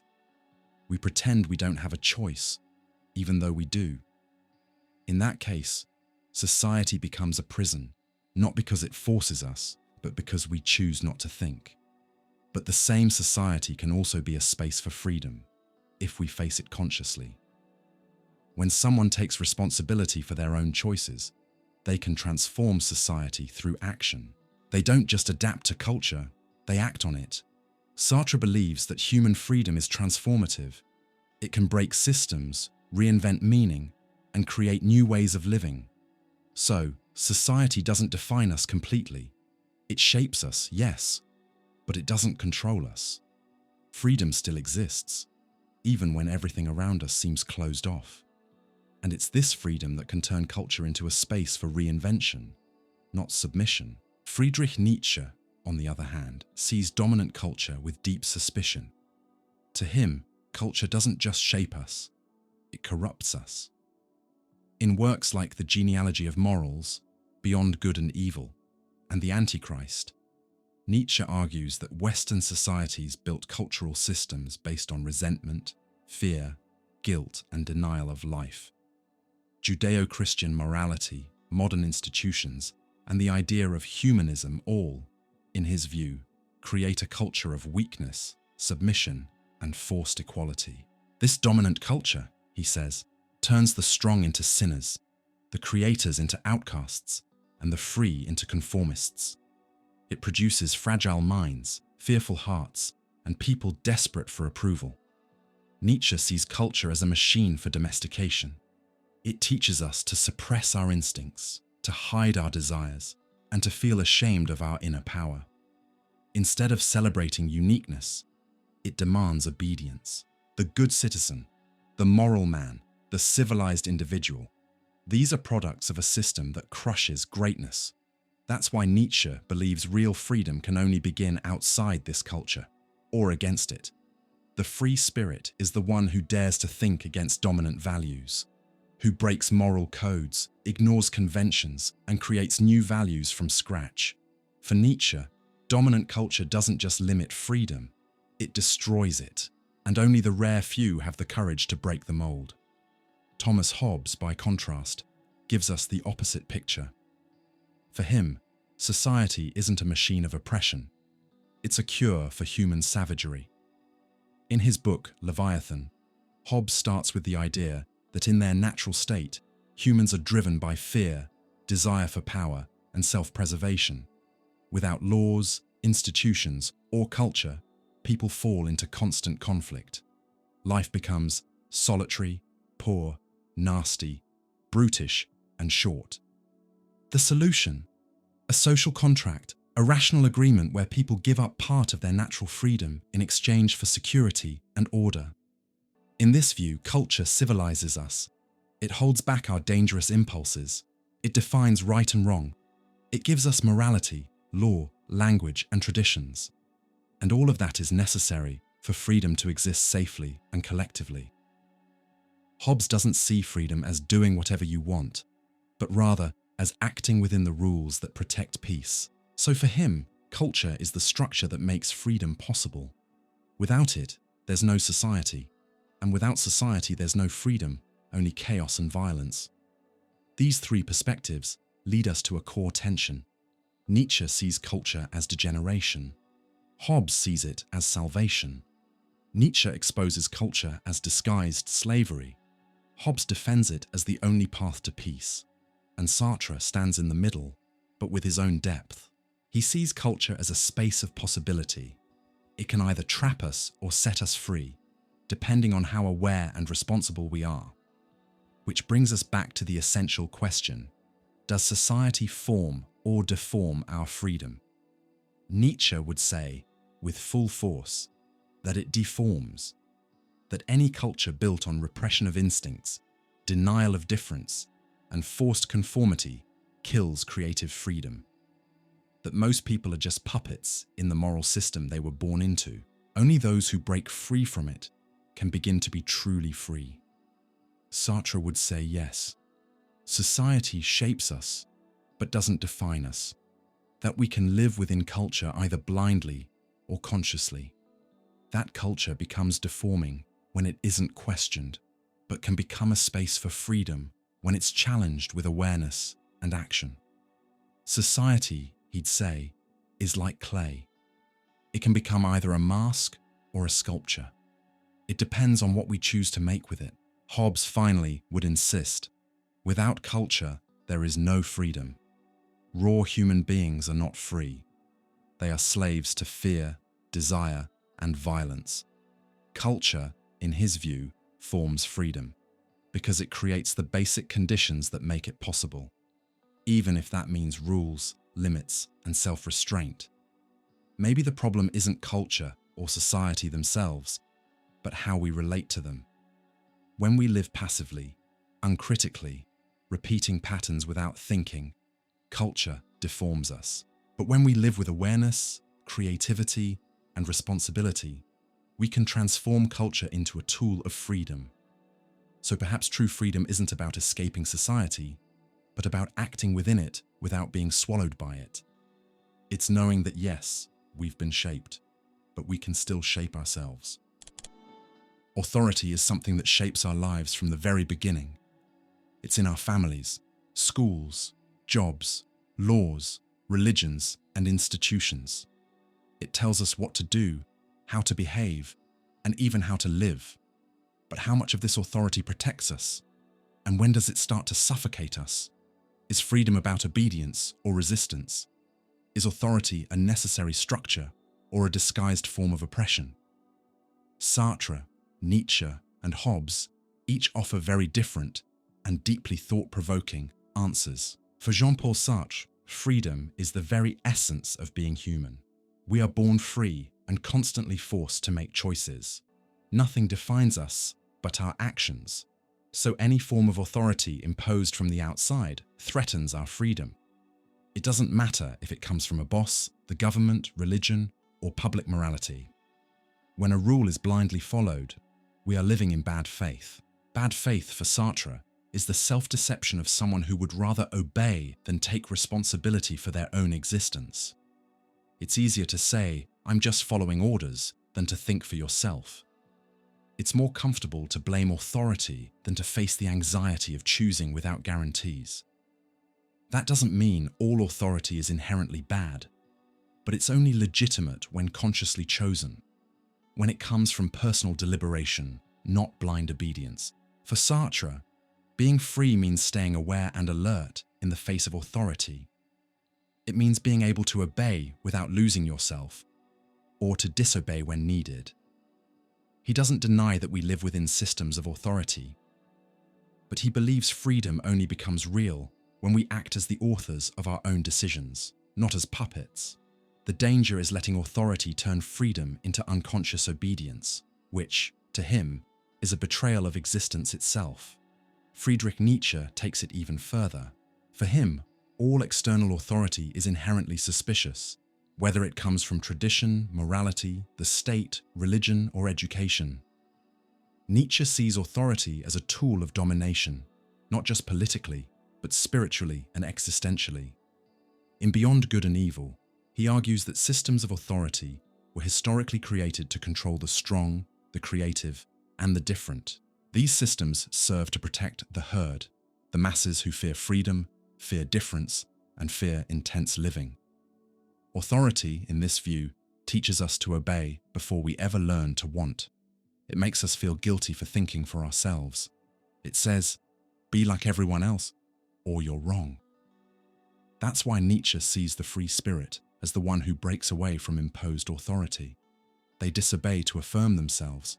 They reject traditional morality, decaying culture, and hollow institutions. But there's one exception.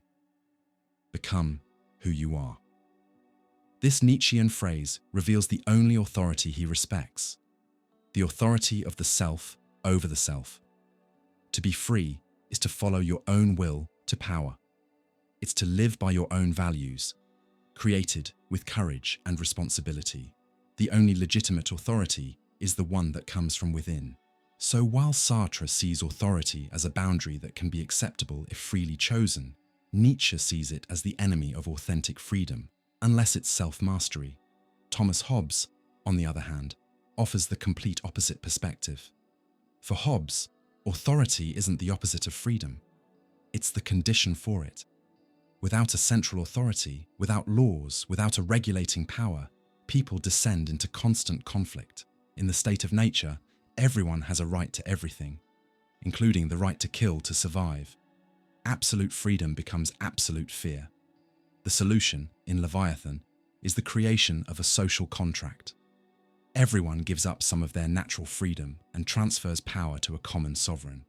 This sovereign, whether a monarch or a parliament, must have absolute authority to guarantee peace. Hobbes doesn't believe in human goodness. Authority is necessary not because people are good, but because they're dangerous without control. Civil freedom only exists where there's legitimate authority. The chaos of total freedom is replaced by the freedom structured and protected by law. So for Hobbes, authority doesn't oppress, it organizes. It prevents one person's freedom from destroying another's. Individual liberty is only possible within the framework of shared authority. And here lies the great contradiction. Nietzsche and Sartre are deeply skeptical of authority.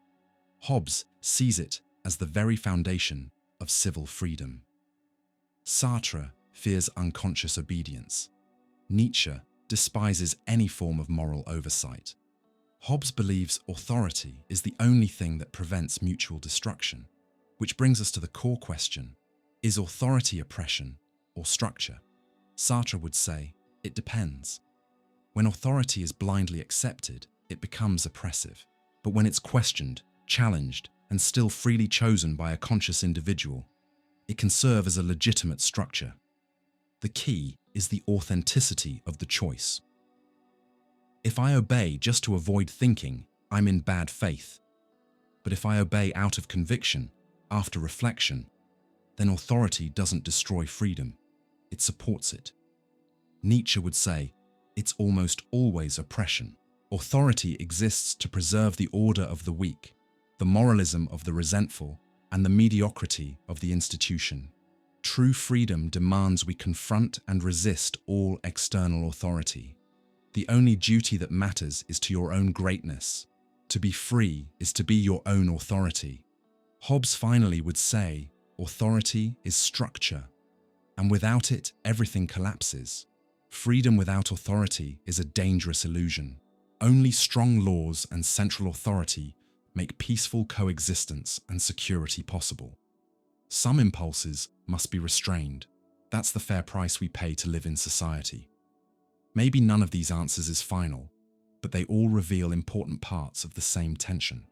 Authority can serve freedom when it protects shared space, but it can also crush freedom when it exists only to protect power, fear, and blind obedience.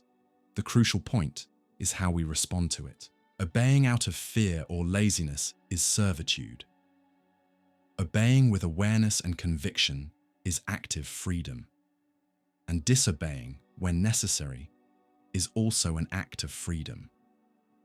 Perhaps the deepest kind of freedom is knowing when to resist and when to recognize a structure as necessary, not because it commands you, but because you've chosen to uphold it. We often think of freedom as something abstract, an idea, a choice, a rational decision. But what about the body, the flesh, the gesture, the movement, the pleasure, the pain? Are we truly free if our bodies are restricted? And more than that, can we really talk about full freedom if the body is ignored, repressed, or controlled? Sartre, Nietzsche, and Hobbes offer different views on the body, and with them, different ways of thinking about freedom, but all of them circle around the same question. Is being free also about freeing the body? For Jean-Paul Sartre, the body isn't an obstacle to freedom, but it's not the starting point either. In his book, Being and Nothingness, Sartre rejects the idea that humans are just bodies, instincts, or impulses. To him, we are first and foremost a project, and the body is simply part of our situation. That means our body is where our freedom begins. We don't choose the body we're born with, just like we don't choose our time or place in history. But even so, we are free to act from within that situation. The body doesn't define us, it conditions us. Freedom isn't outside the body, it's found in how we relate to it. Sartre doesn't see the body as a prison, but as the way we act in the world. He makes a distinction between the lived body, how I feel my body from the inside, and the observed body, how others see me. This tension between how I am and how I appear often becomes a source of conflict. When others reduce my body to an object or image, my freedom is threatened. So for Sartre, freeing the body isn't about giving in to every desire. It's about reclaiming it as part of who we are. My body is me, but I'm more than just a body. It's how I show up in the world, not something that holds me back. Real freedom is accepting the body as part of my personal project. Friedrich Nietzsche, on the other hand, puts the body at the very center of life. In Thus Spoke Zarathustra, he writes, "There is more wisdom in your body than in your deepest philosophy." Nietzsche breaks with the whole tradition that places reason above the body, the soul above the flesh, the spirit above matter. He sees this separation as a product of moralism, fear of life, and denial of existence. Western culture, shaped by Plato and Christianity, painted the body as sinful, weak, or deceptive. But Nietzsche says the opposite. The body is the truest expression of life.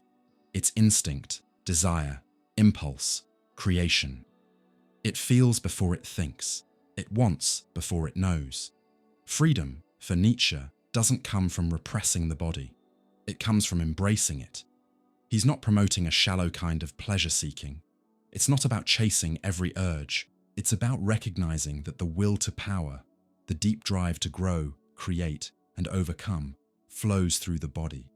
A healthy, strong, joyful body is a sign of a life that's thriving. A weak, guilty, shamed body is a sign of life denied. So to free the body is to free life itself. It's about breaking the chains of moral, religious, or cultural control. It's about putting the body back at the center, not as a tool of the mind, but as a source of wisdom, truth, and real freedom. For Nietzsche, being free means being fully in your body, without shame.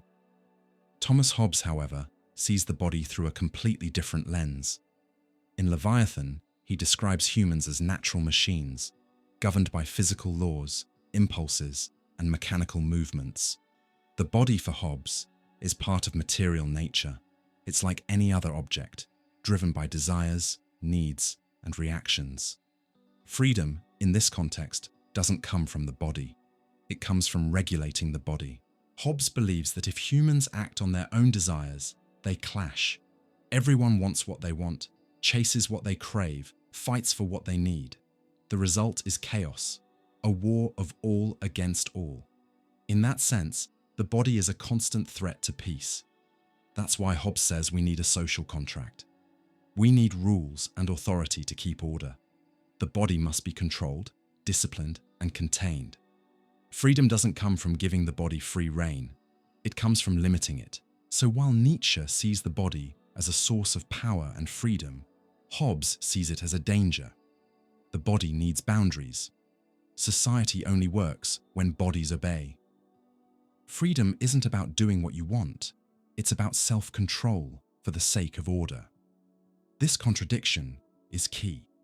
Nietzsche sees the body as creative energy. Hobbes sees it as a dangerous machine. Sartre lands somewhere in the middle. He doesn't glorify or reject the body, but includes it in our lived freedom, as a way of acting in the world we're given. And so, we come to the big question. Is being free also about freeing the body? Nietzsche would say, absolutely. The body is the foundation of life. Repressing the body is repressing existence itself. True freedom is claiming the body as the center of human experience, a body that moves, creates, desires without guilt, a body that doesn't need to apologize. Sartre would say, yes, but with awareness. The body isn't an enemy or a temple. It's part of your personal project. To free the body is to include it in your freedom, not to be ruled by it, but not to ignore it either. Your body is where freedom happens. To be free is to act with the body, not against it. Hobbes would say, no, or at least not completely. The body must be limited for the good of all. An unchained body is a threat. Real freedom only exists where bodies follow rules.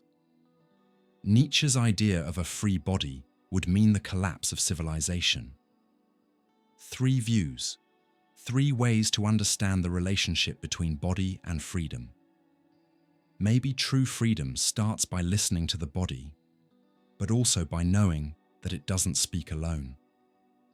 The body feels, wants, desires, but it's awareness that turns those impulses into real choices. Freeing the body might be the first step. But true freedom, it's acting with both body and soul, in harmony. Freedom is usually thought of in the present, in the choices we make right now, in immediate decisions. But no present moment comes pure. We carry the past with us. We live inside a story, a collective memory that shapes us, defines us, and sometimes even limits us. So is freedom just a personal act, or is it something historical? Is time a friend or an enemy of freedom? Does the past inspire us or hold us back? Sartre, Nietzsche, and Hobbes all thought deeply about this relationship, and their perspectives reveal tensions that still define modern life. For Jean-Paul Sartre, time isn't just a neutral background, it's a condition of existence. In Being and Nothingness, he says that humans are beings in project, and every project only exists within time. We're not static entities, we're movement, becoming, constant construction. To exist is to be situated, and every choice only makes sense within a specific historical and social context. So freedom isn't something abstract, it's something grounded. This means we always choose within a world that already exists, with its rules, culture, and limitations. No one chooses from scratch. We choose from within a story, personal, social, and collective. But that doesn't cancel out freedom. On the contrary, it's because we are situated that freedom becomes real. Choosing outside of any context would be an empty fantasy. Sartre acknowledges that the past runs through us, but he insists we are not prisoners of it. We can reinterpret, resist, and recreate. We inherit the past, but we don't have to be enslaved by it. The past is raw material, not a sentence. Human beings are free even to reject what shaped them. And often, it's this very rejection that starts a new story. For Sartre, freedom is also historical because it doesn't stop at the individual. When we choose, we change the world. Every action leaves a mark on history.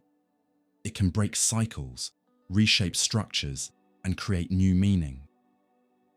Time isn't a prison. It's an open field of possibilities. The past does carry weight, but freedom lies in refusing to accept it as destiny. Friedrich Nietzsche, on the other hand, takes an even more radical approach to time. In The Gay Science and Thus Spoke Zarathustra, he introduces the idea of the eternal return. Everything that exists has already happened and will happen again, over and over, in the exact same way. This isn't meant as a scientific theory, but as a philosophical test. He asks, would you be willing to live your exact life again, exactly as it is, forever? This challenge turns time into a test of freedom. If you can say yes to eternal return, you affirm life fully. If you say no, it shows you're living in denial, resentment, and self-deception. For Nietzsche, time isn't linear, it's circular, but that doesn't mean we're stuck in the past. In fact, embracing eternal return means saying yes to the present with such intensity that the past loses its grip. History, according to Nietzsche, can become a moral prison. Decaying cultures cling to the past as if it holds eternal truth. They repeat dead traditions, glorify failed values, and treat nostalgia as a virtue. For him, that's a sign of weakness. The free spirit is the one who breaks from the past, who says yes to what's new, who reinvents themselves, even against the values of their own time. That's why Nietzsche strongly criticizes what he calls the overvaluation of history. Too much memory paralyzes action. In his essay on the use and abuse of history for life, he argues that cultures trapped in the past lose their ability to create. And to create is the highest expression of freedom. Like Sartre, Nietzsche sees freedom happening in time, but his approach to the past is more aggressive. For him, breaking free from the past is necessary for freedom. History only matters if it feeds our strength. Otherwise, it becomes a sickness. Thomas Hobbes, meanwhile, has a completely different take. In Leviathan, he begins his political theory with an analysis of what he calls the state of nature, a pre-political condition where there were no laws, no government, no civilization. In that state, according to Hobbes, people lived in constant fear of violent death. Life, in his famous phrase, was solitary, poor, nasty, brutish, and short. From this hypothetical historical narrative, Hobbes builds the case for creating a civil state. Historical time, then, isn't a space for freedom. It's a warning. It shows what happens when there's no authority. The past for Hobbes is the reason we must limit our freedom today. Looking back helps us understand why we give up part of our freedom in exchange for order. Hobbes doesn't believe in total freedom. That only leads to conflict. History proves it. Civil freedom is only possible within the structure of a sovereign power. And that structure is a product of history, a victory over past chaos. So while Sartre and Nietzsche use time to defend freedom as creation, Hobbes uses it to justify its limits. And this brings us to the heart of the matter. Does the past free us or trap us?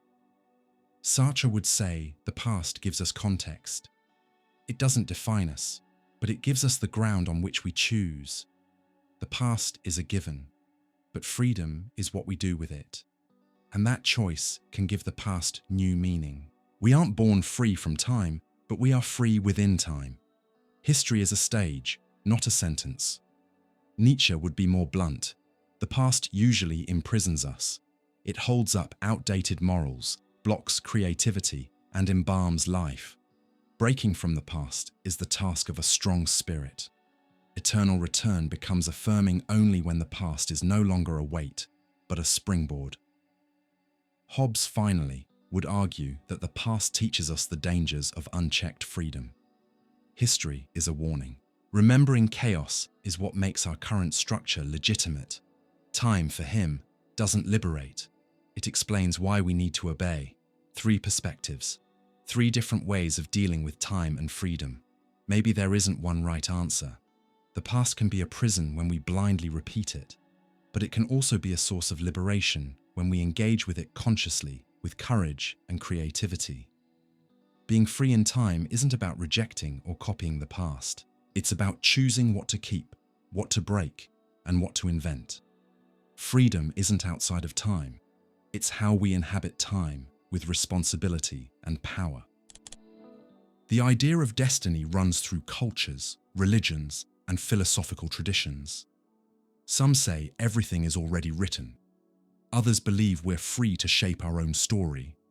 Between these 2 views, between the weight of determinism and the lightness of choice, freedom finds itself surrounded by age-old doubts. Is being free the same as rejecting destiny? Or is there a kind of freedom that's born within it? Sartre, Nietzsche, and Hobbes explore these questions from very different perspectives, and they help us face the mystery of being free in a world that often feels like it's already set in motion. For Jean-Paul Sartre, there's no room for determinism, none at all. In Being and Nothingness, he makes it clear, human beings are absolutely free, even when everything seems predetermined. By society, biology, culture, or history, we still choose. Even saying I have no choice is itself a choice. Not deciding is already a decision. Sartre insists that we're not born with a fixed essence. We are nothing but what we make of ourselves. Freedom is the condition of human existence. That means there's no pre-written script to follow, no destiny, no external storyline defining us. Man is condemned to be free because once we're aware of ourselves, we become fully responsible for what we do. Determinism, for Sartre, is a form of bad faith, a kind of self-deception we use to avoid the anxiety that comes with responsibility. It's easier to say it was fate than to admit we're the authors of our lives. But that comfort is fake. Freedom, even when it's heavy, is real. Denying it means denying ourselves. That's why Sartre completely rejects the idea that freedom and determinism can exist together. A human being is not a result. He's a project, not a product of circumstances, but someone who acts upon them. Existence comes before essence. Freedom only becomes real when destiny is rejected as an excuse. Friedrich Nietzsche, on the other hand, offers a more subtle and provocative approach. Instead of denying destiny, he suggests we embrace it. His concept is amor fati, the love of fate, not in a submissive way, but as an active affirmation of life exactly as it is. In Thus Spoke Zarathustra, Nietzsche introduces the idea of the eternal return, the thought that everything you live, you'll live again forever, just as it happened. This isn't about cosmology. It's an ethical and existential test. Would you love your life enough to live it over and over again, with all its joy and pain? If yes, then you are truly free. If not, you're still living in denial. Here, freedom isn't about rejecting what's happened or what exists. It's about embracing everything as necessary and even desirable. Destiny stops being a prison and becomes something you shape. What once was a burden becomes a dance. For Nietzsche, To be free is to say yes to what is, not because you can't change it, but because you choose to love even the unavoidable. Unlike Sartre, Nietzsche doesn't believe in freedom as simply choosing between options. True freedom is the inner strength to affirm life as a whole, even without total control. Destiny is not the enemy, it's the playground of affirmation. Instead of seeing destiny as a trap, Nietzsche sees it as a challenge. A free spirit doesn't try to escape necessity. It embraces it as part of creation. That takes strength, courage, and growth. Amor fati is a deep expression of freedom, not of surrender. Thomas Hobbes, meanwhile, takes a more mechanical view of the world. To him, everything operates through natural laws. The universe is made up of bodies in motion, following cause and effect. That includes human beings, desire, fear, reason. All of it fits into a chain of causality. In short, Hobbes is a determinist, but that doesn't stop him from defending a kind of freedom.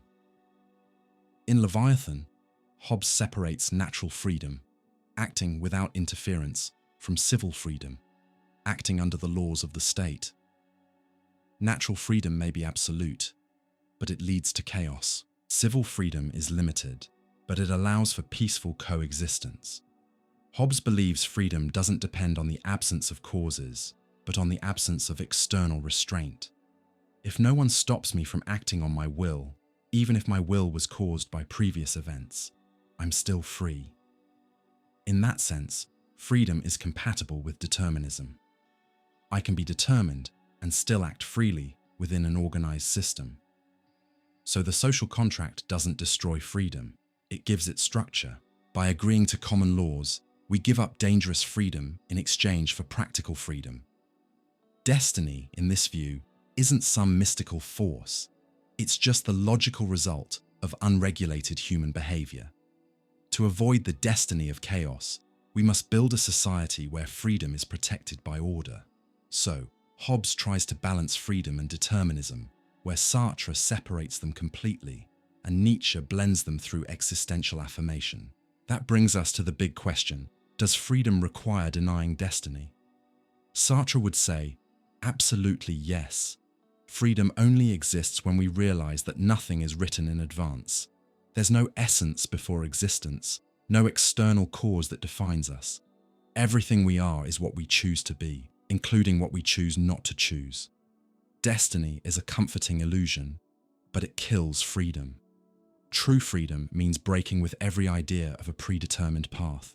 Nietzsche would say, not at all. Freedom means affirming destiny, but not out of weakness, out of strength.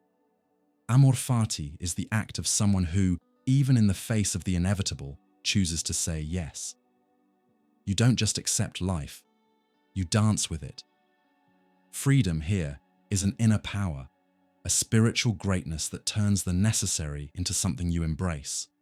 Hobbes would say, you don't need to reject destiny, you just need to organize it.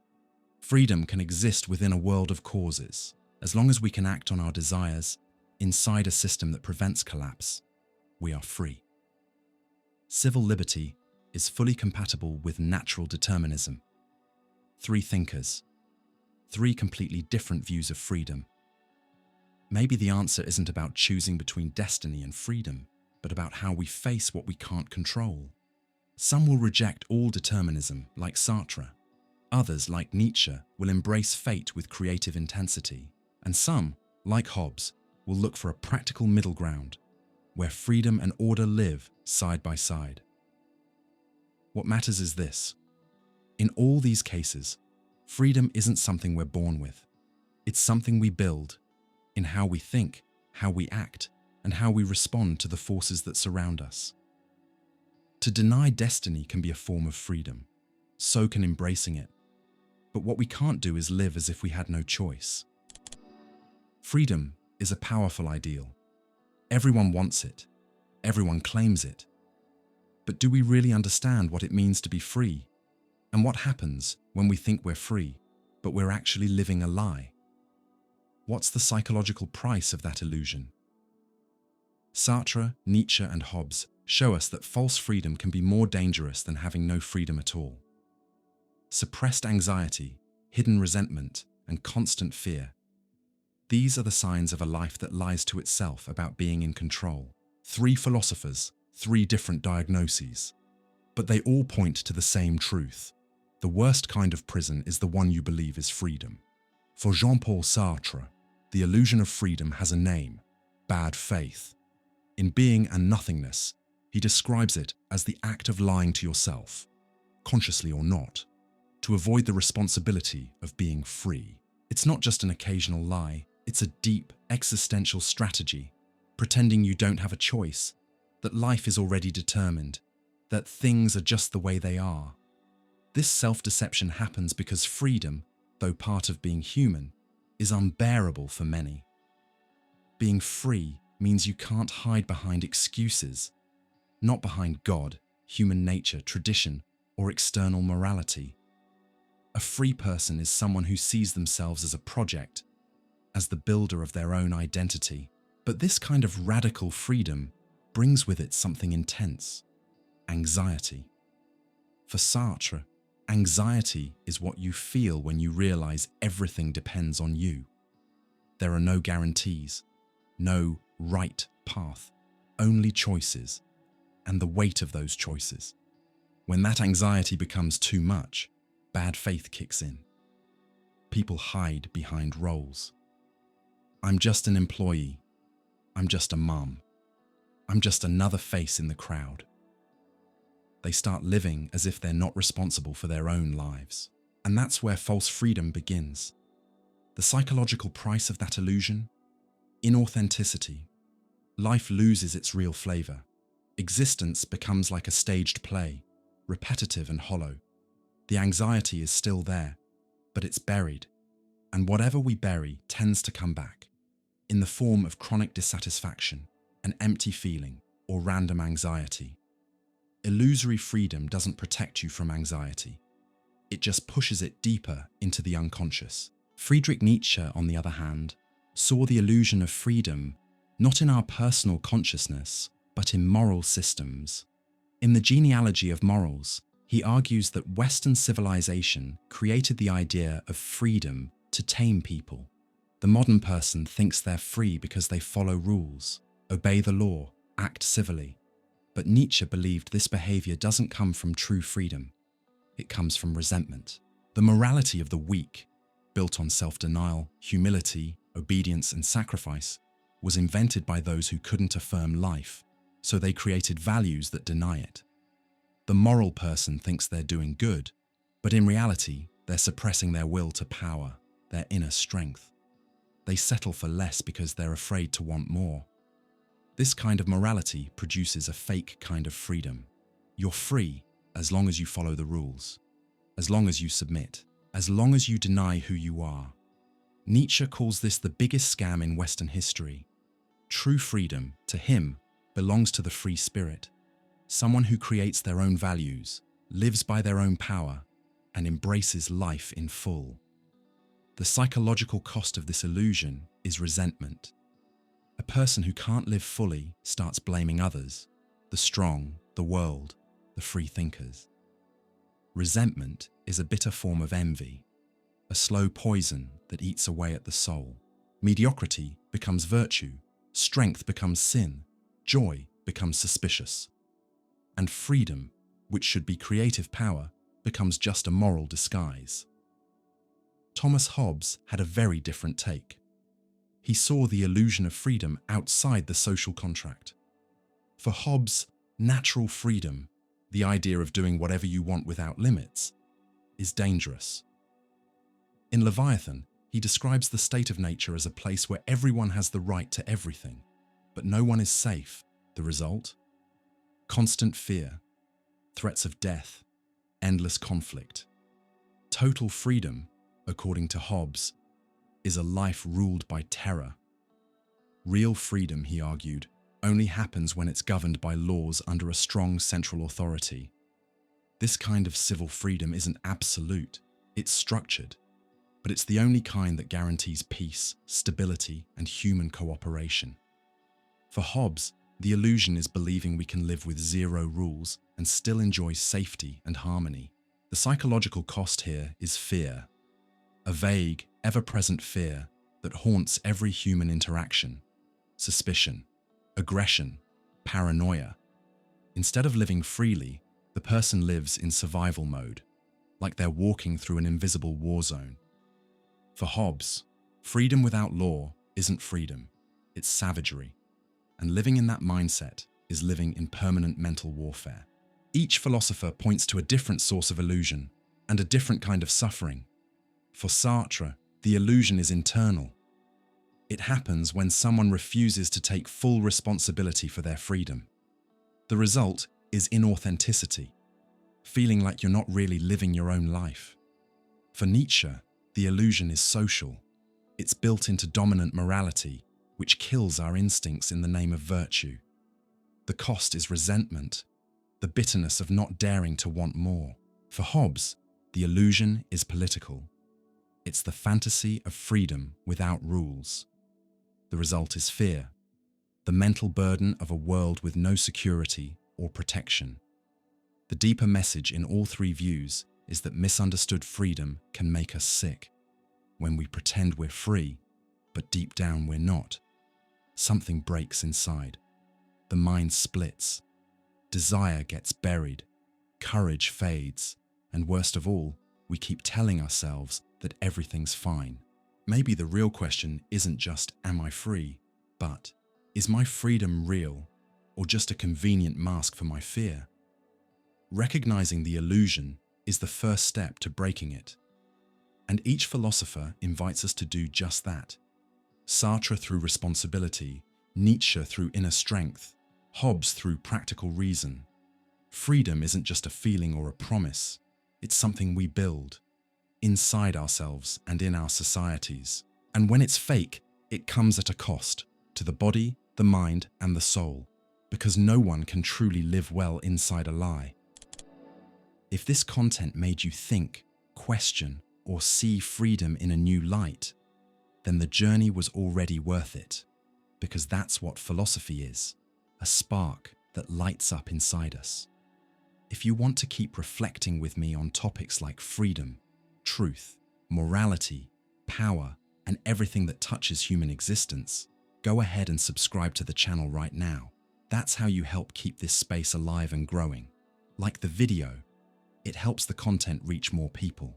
Share it with someone you know who loves to think, or maybe someone who needs to start.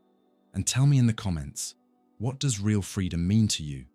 Where does it begin? Where does it end? And of course, stick around. There's a lot more coming, and plenty already here waiting for you. Because thinking, like living, is a journey that never really ends.